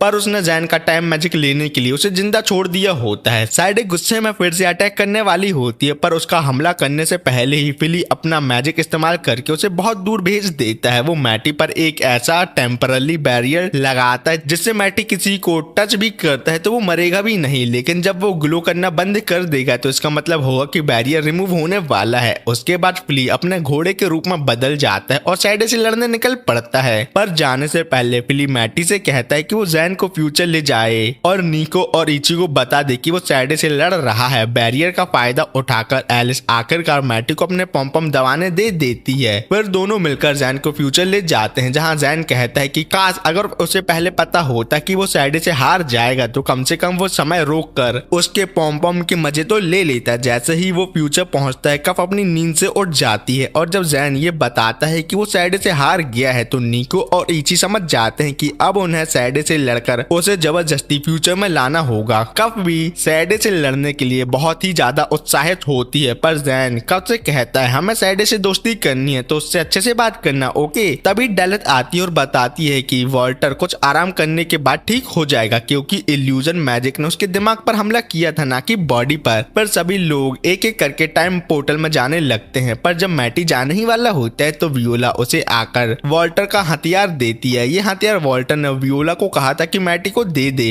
ताकि वो इसे लड़ाई में इस्तेमाल कर सके, पर उसने ये भी चेतावनी दी थी कि अगर मैटी ने इसे घुमा दिया तो वो उसे सच में मार डालेगा। ये सब होने के बाद मैटी भी टाइम पोर्टल में चला जाता है। सभी लोग के जाने के बाद जैन सारा से बोलता है कि वो उसे चाट के हील कर दे, लेकिन जैन की ये विश अभी भी पूरी नहीं हो पाती। दूसरी तरफ सीन सैडे पर आता है जो हुक्का पी रही होती है और सोचती है कि उसने मैटी को दैत्य कर्ज क्यों दिया था। तभी फिली आकर बताता है कि सैडे फ्यूचर में इसी जगह पर मारी जाएगी। फिली उसे ये भी बताता है कि अगर उसका मैजिक कंट्रोल से बाहर हो गया तो वो पिछली बार की तरह मारी जाएगी, इसलिए उसे फ्यूचर जाकर सबकी मदद करनी चाहिए और एक नया पाथ लेना चाहिए जीवन जीने का। इतने में कफ, निको और इची भी वहां पहुंच जाते हैं। जब निको सैडे से पूछता है कि क्या वो उनके साथ फ्यूचर में जाने के लिए तैयार है तो सैडे बड़े आसानी से जाने के लिए मान जाती है क्योंकि जैन फ्यूचर में है और वो उसका टाइम मैजिक चाहती है जो उसे वहां जाकर ही मिलेगा। ये सुनकर कफ तुरंत उस पर हमला कर देती है और उन सभी के बीच लड़ाई शुरू हो जाती है। जब सैडे सोचती है कि वो हारने वाली है तो अपने कई क्लोन बना लेती है और सब पर हमला करवा देती है। उसे पता होता है कि सब कौन सा हमला करेंगे क्योंकि वो उनका दिमाग पढ़ सकती है, लेकिन उसे ये पता नहीं होता कि कफ आगे क्या करेगी क्योंकि कफ लड़ते वक्त कभी अपने दिमाग का इस्तेमाल ही नहीं करती। लड़ाई के दौरान सैडे का मैजिक कंट्रोल से बाहर होने लगता है और फाइट के बीच ही डैलिस और मैटी आकर सबकी मदद करने लगते हैं। वो लोग पहले यहाँ नहीं आए थे क्योंकि जैन के कमजोर होने की वजह से उसने उन्हें किसी और जगह टेलीपोर्ट कर दिया था। डैलिस देखती है कि मैटी का टेम्पररी बैरियर अभी तक हटा नहीं होता, इसलिए वो उसका हाथ पकड़कर उसे सैडी की तरफ फेंकती है, पर सैडे मैटी को अपने पास आने नहीं देती तो मैटी निको के मैजिक की मदद से उसके करीब पहुंचता है और कहता है कि वो बस उसका दोस्त बनना चाहता है। वो सैडे से कहता है कि वो उसे अपने पास आने दे ताकि वो उसका दिमाग पढ़कर खुद जान सके कि मैटी सच बोल रहा है या झूठ। सैडे मैटी की बातों पर विश्वास नहीं करती क्योंकि अब तक सबने उसे धोखा ही दिया है। सिर्फ विक्टर विक्टर को छोड़कर जो उसका प्यार भी था और जिसे वो अपना सच्चा दोस्त मानती थी। लेकिन जैसे ही मैटी उसके करीब पहुंचता है, सैडे उसका दिमाग पढ़ती है और समझ जाती है कि वो वाकई सिर्फ उसका दोस्त बनना चाहता है और कुछ नहीं। तभी मैटी नीचे गिरने लगता है पर निको से बचा लेता है। निको थोड़ी देर से पहुंचता है क्योंकि बहुत सारे सैडे के क्लोन को मार के आने पर उसका टाइम वेस्ट जो हो गया, पर अभी बाकी क्लोन को फ्ली, इची, डेलेथ और कप बड़े आराम से रोक रही है या नहीं। निको के आने के बाद सैडे समझ जाती है कि निको उसे मारना चाहता है और उसे दोस्ती नहीं करना चाहता जैसे मैटी करना चाहता है। निको इस बात को इनकार नहीं करता कि वो उसे मारना चाहता है, पर वो ये भी मानता है कि अगर सैडे उनके साथ दोस्त बन जाए और फ्यूचर में चले तो पहले सैडे के साथ लड़ाई में उसके दोस्त मरे थे वो फ्यूचर में नहीं मरेंगे क्योंकि सैडे उनकी दोस्त जो बन चुकी होगी। सैडे को समझ नहीं आता कि कोई इंसान जो उससे इतनी नफरत करता है और उसे मारना चाहता है वो कैसे अपना इरादा बदल कर उसको दोस्त बनाने की सोच रहा है। सैडे के लिए विक्टर ही एक ऐसा व्यक्ति था जिसके इरादे हमेशा अच्छे थे और जो उससे हमेशा सच बोलता था। इन सब इमोशन के बोझ से उसका मैजिक कंट्रोल के बाहर हो जाता है। डेलेथ सैडे के पास आकर उसे अपनी पावर को कंट्रोल करने को कहती है और मनी मन सोचती है कि उसे वॉल्टर के साथ बिना इस चेहरे के निशान के रहना है। सैडे की माइंड रीड करने की पावर कभी बंद नहीं हो सकती थी, इसलिए ना चाहते हुए भी उसे सभी लोग के मन की बात पता चल जाती थी और सैडे को सबसे जलन महसूस होती है क्योंकि सबके पास एक ऐसा व्यक्ति है जो उनसे प्यार करता था। लेकिन सैडे से कोई प्यार नहीं करता बल्कि सब उससे सिर्फ डरते हैं और नफरत करते हैं, यहाँ तक कि उसकी अपनी सगी बहन डेलेथ भी। इसलिए सैडे अब एक फियर्ड क्वीन की तरह मरना चाहती है जिससे सब डरते हैं। और जब सैडे को विक्टर से प्यार हुआ था तो वो भी मर गया, लेकिन विक्टर को सैडे से प्यार नहीं था बल्कि अपनी मरी हुई बीबी लिज से प्यार था। ये सब सोचकर सैडे और ज्यादा आउट ऑफ कंट्रोल होने लगती है और फिर से अटैक कर देती है। लेकिन फ्ली सैडे के अटैक अपने ऊपर लेता है और सभी को बचाता है, पर इस वजह से उसकी खुद की हालत बहुत ज्यादा खराब हो जाती है और अब वो आगे नहीं लड़ सकता। निको फ्ली के पास आता है और कहता है तुम मेरे स्कूल के सिर्फ एक टीचर नहीं बल्कि मेरे भाई हो। आज तुमने सभी को बहुत अच्छी तरह प्रोटेक्ट किया है, इसलिए अब सब कुछ तुम मुझ पर छोड़ दो और रेस्ट करो। फिर वो खुद सैडे से लड़ने के लिए रेडी हो जाता है और सबको मना कर देता है कि उन दोनों की फाइट के बीच में कोई न आए। सैडे निको से फाइट करते हुए अपनी कहानी सुनाती है। वो और डेलेथ ट्विन सिस्टर जन्मी थी, उनके पापा विच वर्ल्ड के बॉस थे। सैडे बचपन से ही मैजिक में अच्छी थी इसलिए सब उसकी तारीफ करते थे, लेकिन डेलेथ एवरेज थी इसलिए उसे डेलेथ पर दया आती थी क्योंकि पापा हमेशा उस पर चिल्लाते थे। लेकिन समय के साथ सैडे के पास ऑटोमेटिक माइंड रीड करने की पावर आ गई। जब सैडे ने अनजाने में लोगों के मन की बात उन्हें बताना शुरू कर दी तो सब लोग उससे डरने लगे और उससे दूर रहने लगे, यहाँ तक कि उसके पेरेंट्स भी। लेकिन डेलेथ अब भी उसके साथ ही रहती थी। समय के साथ सैडे की मैजिक पावर और भी ज्यादा बढ़ गई, लेकिन अब कोई भी उसकी तारीफ नहीं करता था। फिर सैडे ने अपने पापा को फाइट में हरा दिया और विच वर्ल्ड की न्यू बॉस बन गई और इसी के साथ उसने सैडे को हर्ट किया ताकि वो उसे कभी छोड़कर ना जा पाए। सीन प्रेजेंट पर आता है जहाँ सैडे और निको की फाइट जबरदस्त चल रही होती है। तभी निको अपनी दूसरी आंख का इस्तेमाल करता है और इस अटैक से सैडे बोलने की क्षमता खो देती है, पर सैडे इस बात की ज्यादा परवाह नहीं करती। निको समझ जाता है कि सैडे से समझौता करना नामुमकिन है, इसलिए वो फैसला करता है कि उसे मार देना ही सही होगा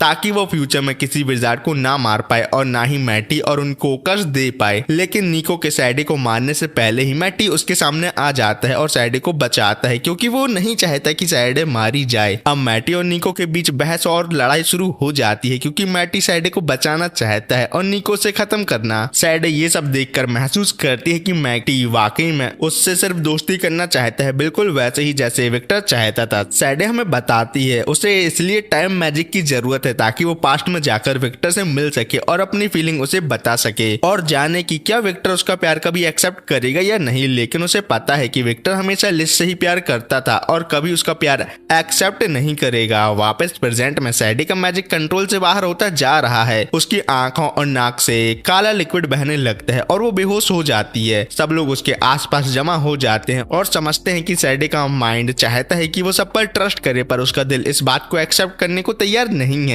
इसी अंदरूनी लड़ाई की वजह से उसका मैजिक आउट ऑफ कंट्रोल हो रहा है और अगर सैडे खुद को कंट्रोल नहीं करेगी तो उसका मैजिक उसे ही निगल लेगा और वो मारी जाएगी। सीन शिफ्ट होता है फ्यूचर वर्ल्ड में जहाँ इची सभी सीनियर लड़कियों को पास्ट में लेकर आती हैं ताकि सैडे से वो लड़ सके। निको इची को कहता है कि सैडे के मैजिक से बने हुए टॉर्नेडो को शांत करे और बाकी सीनियर लड़कियों को कहता है कि टॉर्नेडो का वीक पॉइंट ढूंढे और उसके अंदर घुसकर मैटी और दूसरों की मदद करें जो अभी भी उसके अंदर फंसे हुए हैं। तभी एलेवन देखती है कि एलिस भी पास्ट में आ गई है और तुरंत समझ जाती है, क्योंकि वो हमेशा रोमांटिक नॉवल पढ़ती जो थी। उसे लगता है कि एलिस इतना बड़ा रिस्क लेकर पास्ट में आई है सिर्फ अपने प्यार मैटी को बचाने के लिए, इसलिए वो उसकी पूरी मदद करने का फैसला करती है। सभी लड़के अपनी पूरी शक्ति लगा देती हैं और मिलकर टॉर्नेडो में एक होल बनाती हैं और उसके अंदर घुसने के बाद वो बहुत जल्द सैडी तक पहुंच जाते हैं। सीन शिफ्ट होता है मैटी की तरफ, जो मुश्किल से एक पत्थर को पकड़कर टॉर्नेडो से बच रहा होता है। मैटी सोचता है कि ये टॉर्नेडो सैडी के इमोशन का प्रतीक है, जो दिखाता है कि वो कितनी उदास और अकेली है। तभी उसे अपने दादा विक्टर की बात याद आती है कि उसे सैडी का ख्याल रखना होगा। इतने में कव आकर मैटी को टॉर्नेडो से बचाती है और थोड़ी देर बाद डेलेथ भी कव का फायर मैजिक देखकर वहां आती है। फिर सीन वापस एलिस की तरफ बदलता है, जहां वो एल्विन से कहती है, तुमने एक ऐसे जादू का जिक्र किया था जो किसी के शरीर के अंदर घुसने की शक्ति देता है, क्या तुम एक पोर्टल खोलकर मुझे सैडी के अंदर भेज सकती हो? एल्विन तुरंत पोर्टल खोलती है, पर उसे वार्न करती है कि वो नहीं जानती अंदर जाने के बाद क्या होगा, क्योंकि उसने कभी ये एक विच की बॉडी पर ट्राई नहीं किया। लेकिन एलिस बिना डरे सीधा सैडी के शरीर में घुस जाती है और उसके माइंड के अंदर पहुंच जाती है।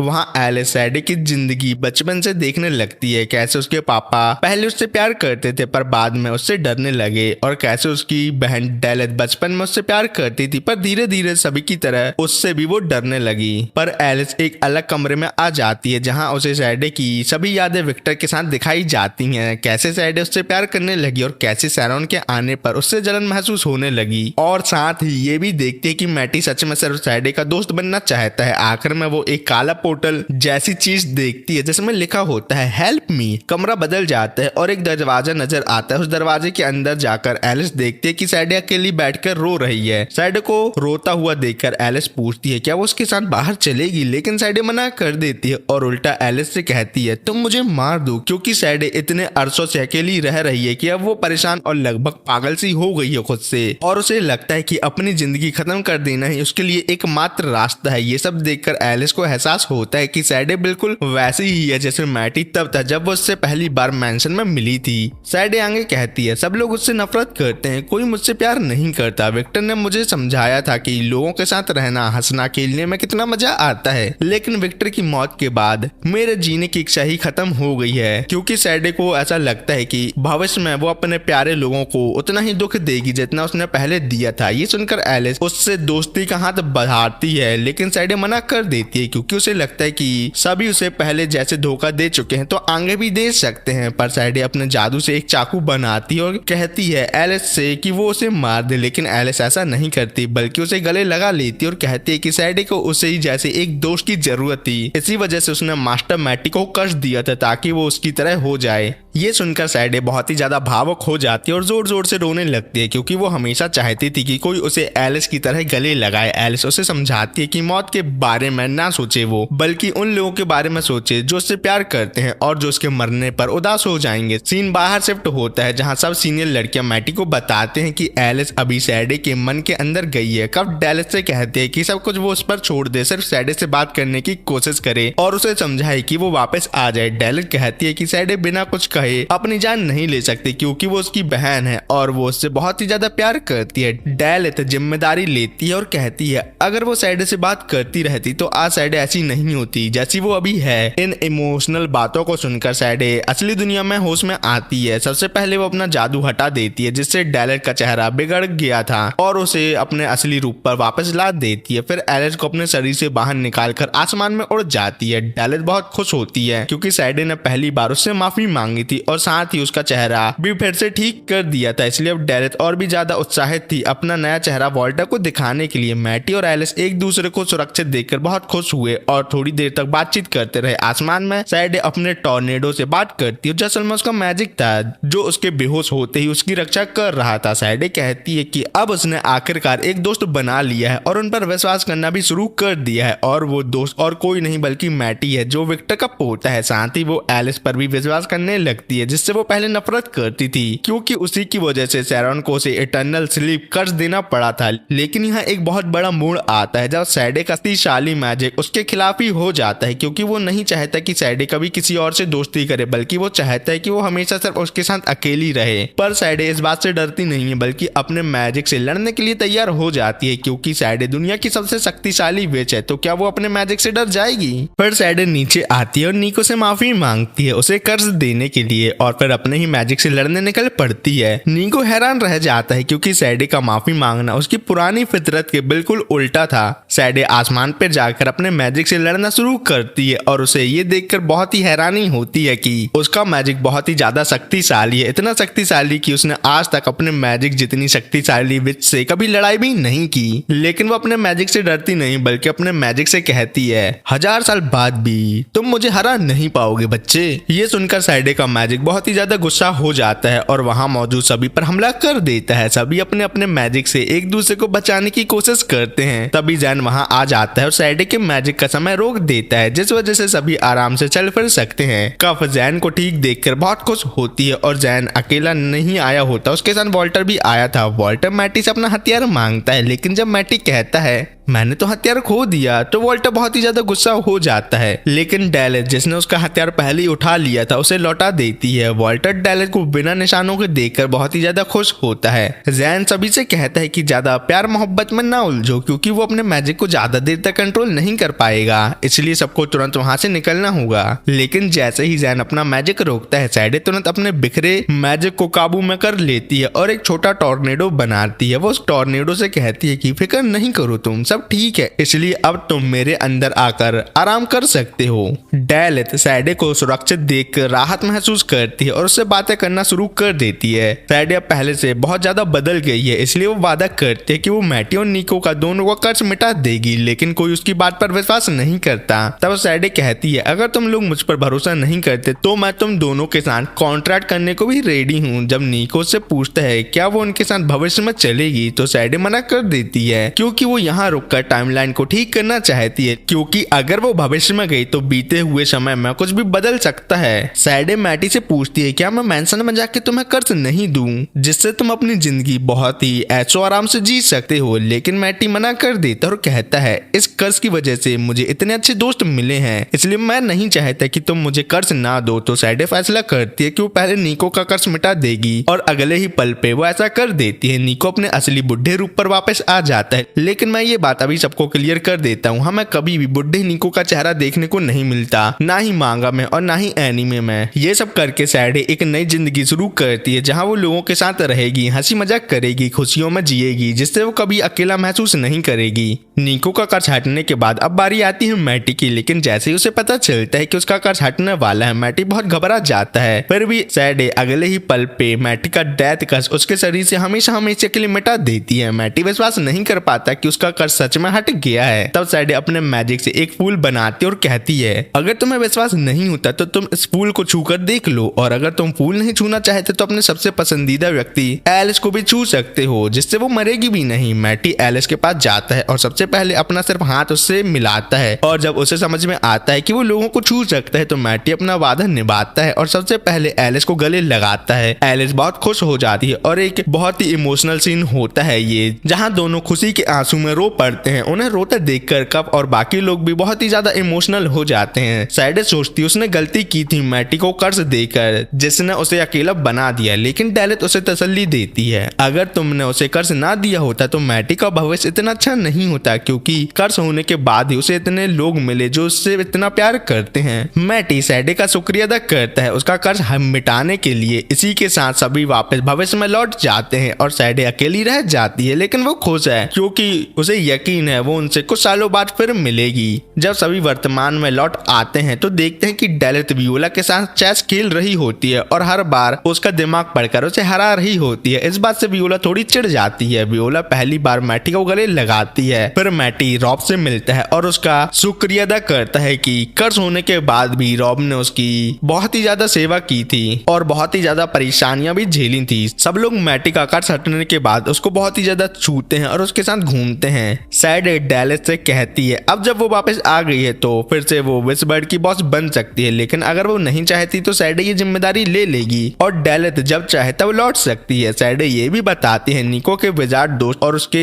जिंदा रहने के अलावा फ्यूचर बिल्कुल भी चेंज नहीं हुआ है, और प्रेजेंट में आते ही निको का ग्रुप फ्ली और बाकी सभी को लेकर अपने मैजिक स्कूल जा चुका है। इसी बातचीत के बाद मैटी सैडे से कहता है उन्हें विक्टर और लिज से मिलने जाना चाहिए। पहले तो सैडे विक्टर से मिलने से इनकार कर देती है, लेकिन सबके के जोर देने पर आखिरकार मान जाती है और सब लोग उस जगह पहुंच जाते हैं जहां वो उन दोनों से मिल सकते हैं। और थोड़ी देर रुकने के बाद विक्टर अपनी पत्नी लिस के साथ वहां से गुजरता है। विक्टर सबको देखकर बहुत खुश हो जाता है और सैडी भी उसे अपनी पत्नी लिस के साथ देखकर बहुत प्रसन्न होती है। फिर सैडी विक्टर से कहती है, मैं तुमसे बहुत ज्यादा प्यार करती थी और ऐसा भी बोल सकते हैं तुम मेरे फर्स्ट लव थे। लेकिन फिर लिस से कहती है, तुम टेंशन नहीं लो, मुझे अब विक्टर से प्यार नहीं है। मैंने विक्टर को ये बात इसलिए बताई जिससे मैं अपने फर्स्ट लव की बुक हमेशा के लिए बंद कर सकूं और कुछ नहीं। और ये कहकर सैडी वहां से निकलने लगती है पर सब उसे रोक लेते हैं। लिज विक्टर से कहती है, सैडी वैसी नहीं है जैसा तुमने बताया था विक्टर। तो विक्टर जवाब देता है, ये बदलाव मैटी और बाकी सबके साथ रहने और दोस्ती करने की वजह से सैडी पर आया है। सभी विक्टर और लिज से गप्पे लड़ाने लगते हैं। जब रॉब विक्टर से बात करता है तो विक्टर उसे और एलिस को एक बहुत इंपॉर्टेंट बात बताता है जो सिर्फ उन दोनों को सुनना जरूरी था। पर विक्टर की ये बात सुनकर एलिस थोड़ी उदास हो जाती है, लेकिन वो अपना दुख किसी को नहीं दिखाती। बातों बातों में अंधेरा हो जाता है और सब फैसला करते हैं कि एक पोर्टल का उपयोग करके फिर से मैंसन लौट जाएंगे। और सभी के जाने के बाद विक्टर लिज से कहता है, शायद मैंने सच बता के सबको परेशानी में डाल दिया है। इसी बीच मैंसन में मैटी को पता चलता है कि सबने एक पार्टी रखी है उसका कर्ज हटने की खुशी में, लेकिन वियोला और वॉल्टर उस पार्टी में शामिल नहीं हो पाते क्योंकि उन्हें घर लौटना पड़ता है अपनी माँ गैब्रा के गुस्सा होने से पहले। वॉल्टर चिंता करता है अगर गैब्रा को पता चल गया कि मैटी का कर्ज हट गया है तो वो उसे अगला फैमिली हेड बना देगी, लेकिन वो मैटी से कहता है कि उसे फैमिली हेड बनना पसंद नहीं है क्योंकि उसके पास पहले से ही वियोला और डेलेट का साथ है। सब लोग वॉल्टर की ये बात सुनकर समझ जाते हैं वॉल्टर को फैमिली हेड बनने की बहुत ही ज्यादा चिंता है। घर जाते समय सैडी डेलेट से कहती है कि किसी से प्यार करना तो आसान है लेकिन शादी करना उतना आसान नहीं है। क्या मतलब ये तुम लोग पे भी लागू होता है। पार्टी के बाद हमें बताया जाता है कि विक्टर ने एलिस और रॉब से क्या कहा था। विक्टर ने समझाया था कि नोबल परिवार का नियम है कि हमेशा उसके परिवार का सबसे बड़ा बेटा ही फैमिली हेड बनेगा और कोई नहीं। इसलिए जैसे ही मैटी का कर्ज हटता है उसका फ्यूचर डिसाइड हो गया था कि वो फैमिली हेड ही बनेगा। ये बात एलिस और रॉब के साथ उसके रिश्ते पूरी तरह से बदल देगी। अब उन्हें फैसला करना होगा कि आगे क्या करना है, लेकिन विक्टर उन्हें यह भी कहता है कि सबसे पहले अपने आप को अहमियत दो और लोग क्या सोचेंगे इस बारे में चिंता मत करो एलिस। प्रेजेंट में एलिस वो पहला गिफ्ट रखती है जो मैटी ने उसे दिया था, एक मुरझाया हुआ गुलाब का फूल और उसके साथ एक लेटर भी। फिर वो पूरे मैंसन को अच्छे से घूमती है और अपने छोटे से कमरे को हमेशा के लिए अलविदा कहकर वहां से चली जाती है। सुबह जब मैटी उठता है तो उसे एलिस के लेटर से पता चलता है कि उसने अपनी मेड की नौकरी छोड़ दी है और असल में उसे छोड़कर जा रही है हमेशा हमेशा के लिए। एलिस ने लिखा है कि वो नहीं चाहती कि मैटी अपने परिवार से दूर रहे जिनके साथ वो कर्ज हटने के बाद रहना चाहता है, सिर्फ इसलिए कि वो एलिस से प्यार करता है। रास्ते में मैटी की मुलाकात रॉब से होती है। रॉब पहले से जानता था कि एलिस क्या फैसला लेगी, लेकिन एलिस ने उससे कहा था कि वो मैटी को इस बारे में कुछ न बताए। मैटी समझ नहीं पाता कि एलिस क्यों जा रही है जब उसने उसे पहले ही कह दिया था कि चाहे जो कुछ भी हो जाए वो एलिस से शादी करेगा। फिर रॉब मैटी को ये जानकारी देता है कि एलिस कौन सी ट्रेन से जा रही है और कहता है कि अब फैसला मैटी को ही लेना होगा कि उसे फैमिली हेड बनना है या एलिस का पति। लेकिन मैटी ने तो अपने दिल में पहले ही फैसला कर चुका था कि कर्ज हटने के बाद वो सबसे पहले एलिस को हक करेगा और उसके बाद शादी करेगा और फैमिली हेड नहीं बनेगा। ट्रेन में सफर करते वक्त एलिस अपने और मैटी के साथ बिताए गए 2 साल के प्यार भरे पल याद करती है और उन सभी के बारे में सोचती है जिनसे उसकी मुलाकात इन 2 सालों में हुई थी। लेकिन उसके दिल में ये बात पक्की थी कि मैटी की खुशी के लिए उसे उससे दूर जाना ही होगा। तभी अचानक कप और जैन की मदद से मैटी ट्रेन पर आ जाता है। मैटी को देखते ही एलिस भागने लगती है, लेकिन भागते भागते वो ट्रेन के डेड एंड पर आ जाती है जहां आगे कोई रास्ता नहीं था। वहीं मैटी उसे रोक कर कहता है, आई लव यू एलिस। ये सुनकर एलिस लो पड़ती है और कहती है, मास्टर मैं आपसे प्यार करती हूँ लेकिन आपकी खुशी के लिए ही आपसे दूर जा रही हूँ तो मुझे जाने दो। मैटी तुरंत जवाब देता है, मुझे फर्क नहीं पड़ता कि मैं एक नोबल हूँ तो मुझे फैमिली हेड बनना होगा क्योंकि मैं तुम्हारे साथ मरते दम तक रहना चाहता हूँ। तुम्हें याद है ना जब मैंने तुम्हें डेड रोज फ्लावर दिया था तो तुमने मुझे उसका मतलब बताया था कि हम दोनों हमेशा एक दूसरे के साथ रहेंगे। तो बताओ एलिस क्या तुम मुझसे शादी करोगी। एलिस जो पहले से ही मैटी से गहरा प्यार करती थी उस पल अपने दिल की बात मानती है और हाँ मैं जवाब देती है। दूसरे दिन की सुबह मैटी अपने पास एलिस को देखकर बहुत ही ज्यादा खुश होता है। एलिस उससे कहती है, मास्टर आप टेंशन मत लो, मैं आपको कभी भी छोड़कर नहीं जाऊंगी, मरते दम तक आपके साथ ही रहूंगी। तभी मैटी तैयार हो रहा होता है ताकि अपनी माँ गैब्रा के पास जाकर बता सके कि वो एलिस से शादी करेगा और फैमिली हेड नहीं बनेगा। एलिस भी उसके साथ चलने की बात करती है पर मैटी उससे मना कर देता है अपने साथ ले जाने से। और हमें एनीमे के बिल्कुल लास्ट एपिसोड में पता चलता है कि मैटी का असली नाम विक्टर है जो उसके दादाजी के नाम पर रखा गया है। गैब्रा गैरब्रा से मिलने पर मैटी अपना फैसला बता देता है कि वो फैमिली हेड नहीं बनना चाहता, इसलिए वो फैमिली को ही छोड़ रहा है और इस वजह से वो बड़े आराम से एलिस से शादी कर सकेगा। गैरब्रा को डांस पार्टी के दिन ही अंदाजा हो गया था कि मैटी एलिस से सच्चा प्यार करता है और किसी भी हालत में उससे शादी करेगा और इसलिए गैरब्रा भी इन दोनों की शादी करवाने के लिए मान जाती है। और अगर मैटी अपना नोबल हाउस छोड़ देता है तो किसी को भी प्रॉब्लम नहीं होगी अगर वो एक मेड से शादी करे। और वैसे भी इतने सालों तक कर्ज होने की वजह से मैटी बहुत ही ज्यादा सोशल नहीं है, इसलिए अच्छा होगा कि वो फैमिली हेड ना बने। इसी वजह से गैरब्रा फाइनली डिसाइड कर लेती है कि अगला फैमिली हेड वो वॉल्टर को बनाएगी। ये सुनकर वॉल्टर बहुत ही ज्यादा खुश हो जाता है और रोने लगता है। अब मैटी ऑफिशियली एक नोबल नहीं रहा तो वो जंगल वाले मैंशन में भी नहीं रह सकता, इसलिए उसे रहने के लिए दूसरा घर ढूंढना पड़ेगा। मैटी गैरब्रा से परमिशन मांगता है कि मदर क्या मैं अपनी शादी उस मैंशन में कर सकता हूँ। इस बात के लिए गैरब्रा भी बड़ी आसानी से मान जाती है। इस मामले के सेटल होने के बाद गैरब्रा मैटी से कहती है रॉब को कह देना अगर वो हमारे मैंशन में आकर काम करना चाहे तो हम खुशी खुशी उसे एक्सेप्ट करेंगे और अगर वो अपनी मर्जी से कहीं और चला जाता है तो हमें इस बात से भी कोई प्रॉब्लम नहीं होगी। जब मैटी बाहर निकलता है तो उसकी मुलाकात वॉल्टर से होती है। वॉल्टर सबसे पहले मैटी को कष्ट से छुटकारा पाने पर बधाई देता है, लेकिन जब मैटी सोचता है कि उसका भाई कितना अच्छा हो गया है तभी वॉल्टर बॉम्ब फोड़ता है और कहता है बड़े भाई मैं फैमिली हेड बन गया हूँ और अब तुम एक नोबल भी नहीं रहे, देखो आखिर में जीत किसकी हुई। दूसरी तरफ सीन शिफ्ट होता है डेलेट पर। उसके पास इंसान बनने के लगभग सारे इंग्रेडिएंट जमा हो जाते हैं, सिर्फ एक इंसान को किस करना बाकी होता है। अगर वो किस कर ले तो वो इंसान बन जाएगी, लेकिन जैसे ही उसे वॉल्टर को किस करने का ख्याल आता है डेलेट बहुत ज्यादा शर्मा जाती है। कैटो और टैटो उससे कहते हैं कि तुम खुद जाके वॉल्टर से क्यों नहीं पूछ लेती कि क्या वो तुम्हें किस करेगा। सैडे डेलेट की ह्यूमन बनने वाली बात से नाराज तो नहीं होती पर बताती है अगर वो इंसान बन गई तो ज्यादा दिन तक जिंदा नहीं रह पाएगी क्योंकि ह्यूमन लाइफ विच लाइफ के मुकाबले बहुत छोटी होती है। लेकिन इतने सालों बाद सैडे को समझ में आया है कि जब वक्त कम होता है तभी जीवन जीने का असली मजा आता है। पर अभी भी डेलेट वॉल्टर को किस करने की बात से बहुत शर्मा रही होती है और उसे लगता है मान लो वो एक ह्यूमन बन गई तो वॉल्टर की मॉम उन दोनों की शादी के खिलाफ होगी, लेकिन सैडे उसे यकीन दिलाते हैं कि वो सब कुछ हैंडल कर लेगी। विच वर्ल्ड में लाइव स्ट्रीम जैसी चीजें आ गई हैं, इसलिए सभी लोग लाइफ में डेलेट को आइडिया देते हैं कि वो कैसे वॉल्टर को रोमांटिक तरीके से किस करने को बोल सकती है। फिर सीन वापस मैटी पर आता है जो जोरो और जैन से मिलने आता है और उन्हें बताता है कि उसने अपनी नोबल फैमिली को ऑफिशियली छोड़ दिया है, इसलिए उसे पैसे कमाने के लिए कोई काम ढूंढना होगा और वो सिर्फ पियानो बजाने में ही अच्छा है। इसी वजह से मैटी चाहता है कि जोरो उसके लिए इस शहर में एक अच्छा घर ढूंढे, क्योंकि जब उसने यहाँ पहली बार पियानो बजाया था तब उसे समझ आ गया था कि यहाँ के लोग संगीत को बहुत ही अच्छी तरह से समझते हैं। जोरो भी मैटी को एक घर दिलाने के लिए तैयार हो जाता है। जब जैन पूछता है उसके फॉरेस्ट के मैंशन का क्या होगा तब मैटी बताता है कि उनकी माँ गैरब्रा उस मैंशन को दोबारा रेनोवेट करवाएंगी और अपने फ्री टाइम में वहां जाकर रहेंगी। इन्हीं सब बातों में जैन देखता है कि मैटी पहले से बहुत ही ज्यादा अलग लग रहा है तो उसे लगता है कि कहीं एलिस ने मैटी के साथ डाटा ट्रांसफर तो नहीं कर लिया, लेकिन मैटी इस बात को साफ करता है कि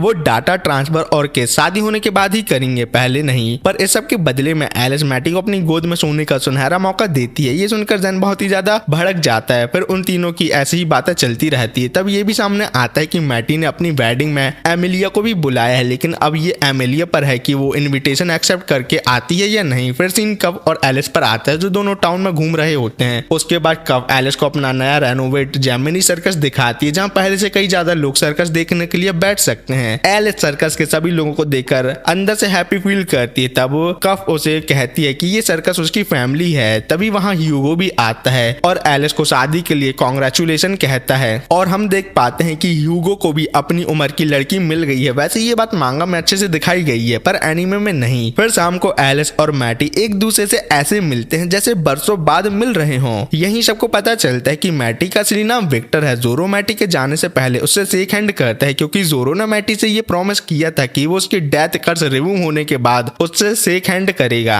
उसके बाद सीन गैरब्रा पर आता है जो वॉल्टर से कहती है जल्दी से कोई नोबल लड़की पसंद करो जो मैंने तुम्हारे लिए ढूंढी है, क्योंकि अब तुम ही इस फैमिली के नेक्स्ट हेड बनने वाले हो, इसलिए ये तुम्हारा फर्ज है कि तुम शादी करके इस फैमिली को आगे बढ़ाओ। लेकिन गैरब्रा समझ जाती है कि वॉल्टर को डांस पार्टी वाली रात की लड़की पसंद है, इसलिए वो वॉल्टर से कहती है कि जल्दी मुझे उस लड़की की फैमिली और उसके बारे में बताओ जिससे मैं तुम्हारी शादी उसके साथ करवा सकूं। ये बात अपनी माँ के मुंह से सुनकर वॉल्टर बहुत ही ज्यादा खुश होकर रूम से बाहर निकल जाता। वॉल्टर के बाहर जाने के बाद गैरब्रा से मिलने सैडे आती है जो अपना परिचय देती है कि वो डेलेट की सिस्टर है, वही डेलेट जिससे वॉल्टर बहुत ज्यादा प्यार करता है और उससे शादी करना चाहता है। लेकिन सैडे डेलेट की तरह नहीं नहीं है बल्कि बहुत ही हंसमुख और खुशमिजाज है। उसके अंदर आपके परिवार को संभालने की बहुत अच्छी क्षमता है। आगे सैडी गैब्रा को ये भी बताती है कि वो खुद एक किंगडम की रूलर है, इसलिए इनडायरेक्टली तरीके से उनकी फैमिली रॉयल फैमिली है। इस बात से गैब्रा की टेंशन खत्म हो जाती है और वो समझ जाती है कि अब उसे उनके स्टेटस के बारे में चिंता करने की जरूरत नहीं है। गैब्रा सैडी की बातों से खुश हो जाती है और दोनों की शादी के लिए राजी हो जाती है, क्योंकि अब उसे समझ आ गया है कि सबसे जरूरी चीज उसके बच्चों की खुशी है। जब सैडी जाने लगती है तो उसकी नजर सैरॉन पर पड़ती है और वो बिना कुछ बोले वहां से चली जाती है। सीन वॉल्टर पर आता है जो मैंशन में इधर उधर घूम रहा होता है और सोचता है कि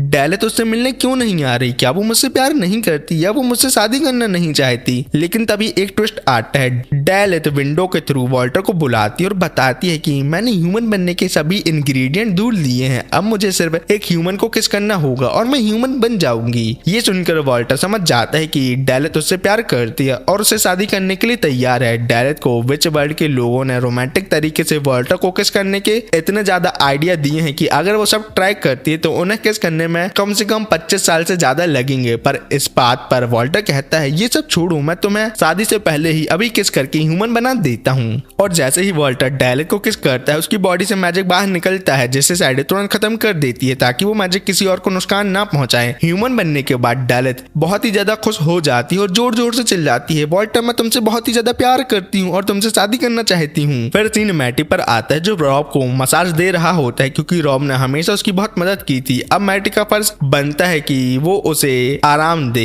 मैटी रॉब से कहता है वो चाहता है कि रॉब उन्हीं के साथ रहे, लेकिन अगर उसे कहीं और जाना है या कोई और काम करना है तो वो जा सकता है। वियोला भी उसे अपना बटलर बनाने के लिए बुला रही है, इसलिए फैसला अब रॉब तुम्हारे ऊपर है, तुम्हें क्या करना है। रॉब कहता है कि मेरा सपना तो ये था कि मैं जैन के दिए हुए अजीब ग्लासेस पहनकर मास्टर विक्टर और उनकी वाइफ लिज के साथ पूरी दुनिया घूमूं, लेकिन अब इतने सालों तक वो मैटी और एलिस के साथ रहा है, इसलिए दिल से उसकी इच्छा नहीं होती कि वो न छोड़कर कहीं और जाए। इसलिए वो अब फैसला कर लेता है कि वो मैटी और एलिस के साथ हमेशा ही रहेगा। थोड़ी देर बाद मैटी और एलिस एक साथ बैठकर इनविटेशन लेटर भेजने के बाद वापस आए हुए रिप्लाई पढ़ रहे होते हैं। उनमें से पहला लेटर निको का होता है, जिसमें वो लिखता है अब मैं बहुत ही ज्यादा बुढ़ा हो गया हूँ और ज्यादा चल फिर नहीं सकता, इसलिए मैटी मैं तुम्हारी शादी पर नहीं आ सकता, लेकिन मैटी मैं तुम्हें तुम्हारी शादी के लिए बहुत ही ज्यादा शुभकामनाएं देता हूँ। दूसरा लेटर एवलिन का होता है, जिसमें वो बताती है मैं एक नॉवलिस्ट बनना चाहती हूँ, इसलिए शादी अटेंड नहीं कर सकती, सॉरी। फिर लास्ट में वो फिलिप का लेटर पढ़ता है, जिसमें फिलिप कहता है मैं अपनी बहन के साथ शादी अटेंड जरूर करूंगा और साथ ही मैं उन बातों के लिए भी तुमसे माफी मांगता हूँ जब मैंने तुम्हें एक मॉस्टर कहकर तुमसे दूरी बना ली थी।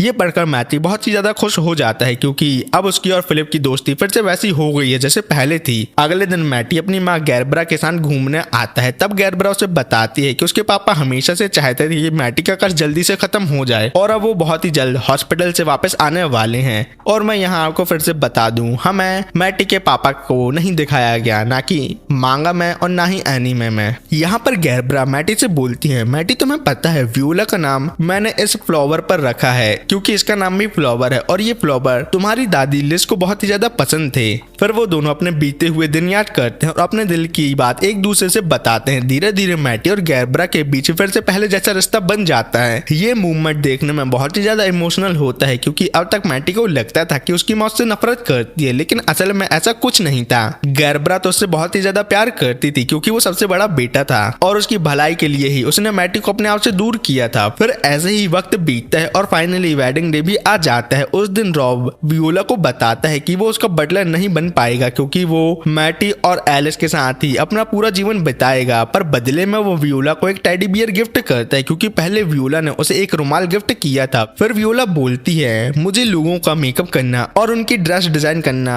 बहुत ही ज्यादा अच्छा लगता है क्योंकि ऐसा करने से सभी लोग बहुत ही ज्यादा खुश होते हैं, इसलिए अब मैंने डिसीजन लिया है कि मैं अपना फ्यूचर फैशन डिजाइनर और मेकअप आर्टिस्ट के रूप पर ही बनाऊंगी। फिर सीन सैडी और सैरॉन पर आता है, जहां सैडी आखिरकार सैरॉन से उसे कर्ज देने के लिए माफी मांगती है। वो ये भी बताती है कि जब तुम विक्टर के पास आई थी तो तब मुझे तुमसे बहुत ही ज्यादा जलन हुई थी क्योंकि तुम एकदम से टपक गई और विक्टर की सबसे प्यारी दुलारी व्यक्ति बन गई और इसीलिए मैंने तुम्हें कर्ज दे दिया। लेकिन इन सब बातों से सैरॉन बिल्कुल भी गुस्सा नहीं होती क्योंकि सैडी ने अपने वादे के मुताबिक मुताबिक एलिस को उसकी बीमारी से हमेशा हमेशा के लिए आजादी दिला दी थी और मैटी को कर्ज देने की वजह से ही एलिस मैटी से मिल पाई और अब उन दोनों की शादी हो रही है। और इन्हीं सब बातों के बीच शेरॉन और एलिस फिर से अच्छे दोस्त बन जाते हैं। फिर बिल्कुल लास्ट सीन में हम देखते हैं कि फाइनली मैटी एलिस को वेडिंग रिंग पहनाता है और उसे किस करके हमेशा हमेशा के लिए अपना बना लेता है। और इसी प्यारी एंडिंग के साथ ये एनीमे खत्म होता है। इस एनीमे के आगे कोई भी सीजन नहीं है क्योंकि इसे एक बहुत ही अच्छी और हैप्पी एंडिंग मिल चुकी है। आगे मांगा में कुछ एक्स्ट्रा चैप्टर थे जिसमें बस नॉर्मल कहानी दिखाई गई है जिसे एनीमे में थोड़ा काट पीट के हमें बता दिया गया है। और अब आप लोग कमेंट में बताना कि अगला एनीमे मैं कौन सा एक्सप्लेन करूं। बस एक रिक्वेस्ट है कि कोई लव स्टोरी टाइप एनीमे नहीं बताना, मुझे पसंद नहीं है वो। मुझे एक्शन एनीमे चाहिए जिसमें कम से कम 3 सीजन हो। और हाँ, एक बात और, मुझे पहले एक कॉपीराइट स्ट्राइक मिली थी क्योंकि मैंने एक बहुत ही बड़े इंग्लिश यूट्यूबर का थंबनेल कॉपी कर लिया था, इसलिए उसने मुझे स्ट्राइक दे दी थी। लेकिन मैंने बहुत ही ज्यादा मिन्नत करके उससे रिक्वेस्ट की वो स्ट्राइक वापस ले ले। उसने स्ट्राइक वापस तो ले ली पर बदले में उसने मेरे साथ एक डील की है, लेकिन उस डील की डिटेल मैं आपको लोगों को नहीं बता सकता, सॉरी, क्योंकि वो मेरी वीडियो देख लेगा इंग्लिश सबटाइटल के थ्रू, उसे समझ में आ जाएगा कि मैंने अपनी डील के बारे में पब्लिकली बता दिया है, तो सॉरी। तो ठीक है दोस्तों, मिलते हैं किसी और वीडियो में, तब तक के लिए बाय बाय।